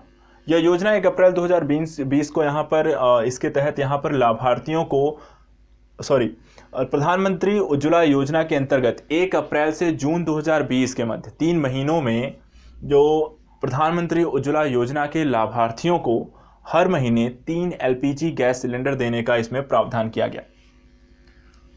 साथ ही एक राष्ट्र एक राशन कार्ड योजना के बारे में आप जानते होंगे। यहाँ पर 30 जून 2020 को पूरे देश में से लागू करने के लक्ष्य रखे गए हैं। यहाँ पे सार्वजनिक वितरण प्रणाली के तहत लाभार्थी देश के किसी भी भाग में खाद्यान्न कहीं से भी आप खरीद सकते हैं। एक राशन कार्ड, एक देश एक राशन कार्ड के तहत आप यूपी के रहने वाले हैं, यूपी के पर्टिकुलर किसी क्षेत्र में आपने राशन कार्ड बनवाया है, लेकिन यदि आप ट्रैवल आउट करते हैं, किसी दूसरे देश किसी दूसरे राज्य में जाते हैं और वहाँ पर भी आपको अनाज इत्यादि चाहिए, तो आप वहाँ पर भी अप्लाई कर सकते हैं। कोई भी सार्वजनिक वितरण केंद्र से जाकर आप उसी राशन कार्ड से आप अनाज की वहाँ पर प्राप्ति कर सकते हैं। इसी को बोला गया है एक राष्ट्र एक राशन कार्ड योजना। आरोग्य संजीवनी स्वास्थ्य बीमा योजना 1 अप्रैल 2020 को यहाँ पे लागू की गई। Uniform health insurance product launch. 29 बीमा कंपनियों को सम्मिलित करने के लिए 1 साल के लिए 1.5 लाख रुपए की लिमिटेड कवर योजना। इसमें सालाना आपको 4,000 से लेकर के 7500 रुपये का आपको इसमें प्रीमियम भरना पड़ेगा। इस यूनिफॉर्म हेल्थ इंश्योरेंस जो प्रोडक्ट है ये आपको लाया गया है आरोग्य संजीवनी स्वास्थ्य बीमा योजना के अंतर्गत। यूनिफॉर्म हेल्थ सर्विस करने का मतलब एक होता है आपको सामान्य इंश्योरेंस प्रोवाइड कराया जाता है, एक हेल्थ इंश्योरेंस प्रोवाइड कराया जाता है, और यूनिफॉर्म का मतलब जिसमें दोनों ही सम्मिलित होंगे। और ये इस तरीके के हेल्थ इंश्योरेंस भारत की 29 बीमा कंपनियों के द्वारा प्रोवाइड कराया जाएगा। इसके अंतर्गत 1 साल के लिए 1.5 लाख रुपए का लिमिटेड कवर भी प्रोवाइड कराया जाएगा। इसकी प्रीमियम राशि 4,000 से 7500 रुपये होगी। आप इसे व्यक्तिगत स्तर पर भी खरीद सकते हैं, पारिवारिक स्तर पर भी ले सकते हैं, परिवार जिसमें 5 लोग सम्मिलित हों। साथ ही यहाँ पर इसकी जो प्रीमियम आप भर सकते हैं तिमाही, छमाही और सालाना के आधार पर भर सकते हैं। अगली योजना है गरीब कल्याण रोजगार अभियान। 20 जून 2020 को कोविड-19 से सुरक्षा प्रदान करने के लिए मजदूरों के जीविकोपार्जन का अवसर प्रदान करने के लिए गरीब कल्याण रोजगार अभियान प्रारंभ किया गया। इसे प्रारंभिक स्तर पर 6 राज्यों में लागू किया गया, 116 जिलों में से लागू किया गया और 125 दिन का रोजगार इसके अंतर्गत उपलब्ध कराने की बात कही गई। साथ ही इसके अंतर्गत आत्मनिर्भर भारत अभियान जो प्रारंभ किया गया था और उसी आत्मनिर्भर भारत अभियान के अंतर्गत आत्मनिर्भर उत्तर प्रदेश रोजगार का भी शुभारंभ किया गया। इस योजना के अंतर्गत 1.25 करोड़ कामगारों का नियोजन करना था। 2.4 लाख इकाइयों को इसके लिए 5900 करोड़ के पैकेज आवंटित किए गए अर्थात वित्तीय सहायता प्रदान की गई। 5000 कारीगरों को यहाँ पर टूल किट भी वितरित किए गए जिसके माध्यम से अपने कार्यों को प्रारंभ कर सकें, अर्थात पर्टिकुलर यदि किसी क्षेत्र में वो कार्य करना जानते हैं तो वो कार्य वो प्रारंभ कर सकते हैं। नेक्स्ट अभियान है पोषण अभियान। पोषण अभियान जो कि आपकी पोषण तत्वों के लेकर है। जनवरी 2020 में गुजरात सरकार के द्वारा छोटे बच्चों, किशोरियों, महिलाओं को कुपोषण व एनीमिया को कम करने को लेकर 9,046 करोड़ के बजटीय समर्थन के साथ इसे प्रारंभ किया गया। मूलतः समस्या यह है कि उचित पोषण ना मिलने के कारण आपको कुपोषण का आप शिकार होते हैं। एनीमिया अर्थात खून की रक्त की कमी हो जाती है महिलाओं में और प्रसव इत्यादि दौरान उनकी मृत्यु भी हो जाती है। तो यहाँ पर उन्हीं बच्चों और महिलाओं को पोषित करने को लेकर प्रारंभ किया गया पोषण अभियान। नेक्स्ट है व्यवहार परिवर्तन अभियान। 25 जून 2020 को navigate the new normal theme के साथ, अर्थात कि नया नॉर्मल क्या है, इसको प्रायोजित करने को लेकर नीति आयोग ने यह प्रारंभ किया। इसमें bill and Melinda Gates foundation को भी भागीदार बनाया गया क्योंकि कोविड-19 के कारण आपको अब इसी दौरान अर्थात मास्क पहनकर ही बाहर निकलना है, कहीं भी आना जाना है तो सैनिटाइज करना है, दूरी बनाकर रखनी है। ये क्या है, ये लाइफ में एक नया नॉर्मल हो गया कि हम इसके अब आदी हो गए। पिछले 1 साल से यही चल रहा है। तो यहाँ पर नेक्स्ट है व्यवहार परिवर्तन अभियान। तो 2020 इसी के बारे में चर्चा कर रहे थे। तो व्यवहार परिवर्तन अभियान 25 जून 2020 को नेविगेट द न्यू नॉर्मल के तहत नीति आयोग ने प्रारंभ किया। Bill and Melinda Gates foundation भी इसके भागीदार है। कोविड सुरक्षित व्यवहार को विकसित करना इसके अंतर्गत यहाँ पे सम्मिलित है।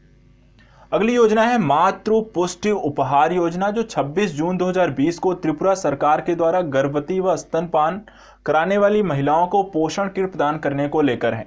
साथ ही शिशु मृत्यु, मातृ मृत्यु और कुपोषण का मुकाबला करना भी इस योजना का एक अहम हिस्सा है। अगली योजना अगर हम देखें तो prime minister formalisation of micro food processing enterprises योजना है। यह 29 जून 2020 को इसे प्रारंभ किया गया।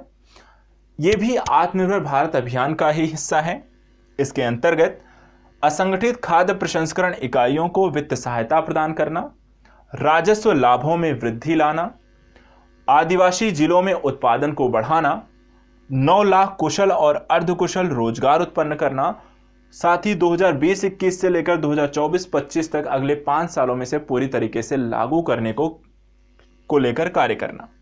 यहां पर जो वित्तीय सहायता है इसमें 90% केंद्र सरकार द्वारा और 10% राज्य सरकारों के द्वारा दी जाएगी। एक और पोर्टल यहां पर लॉन्च किया गया। यह पोर्टल का नाम था सत्यभामा पोर्टल। 15 जून 2020 को इसे लॉन्च किया गया और इसका उद्देश्य था जो मंत्रालय ने इसे लॉन्च किया उसका नाम था खान मंत्रालय।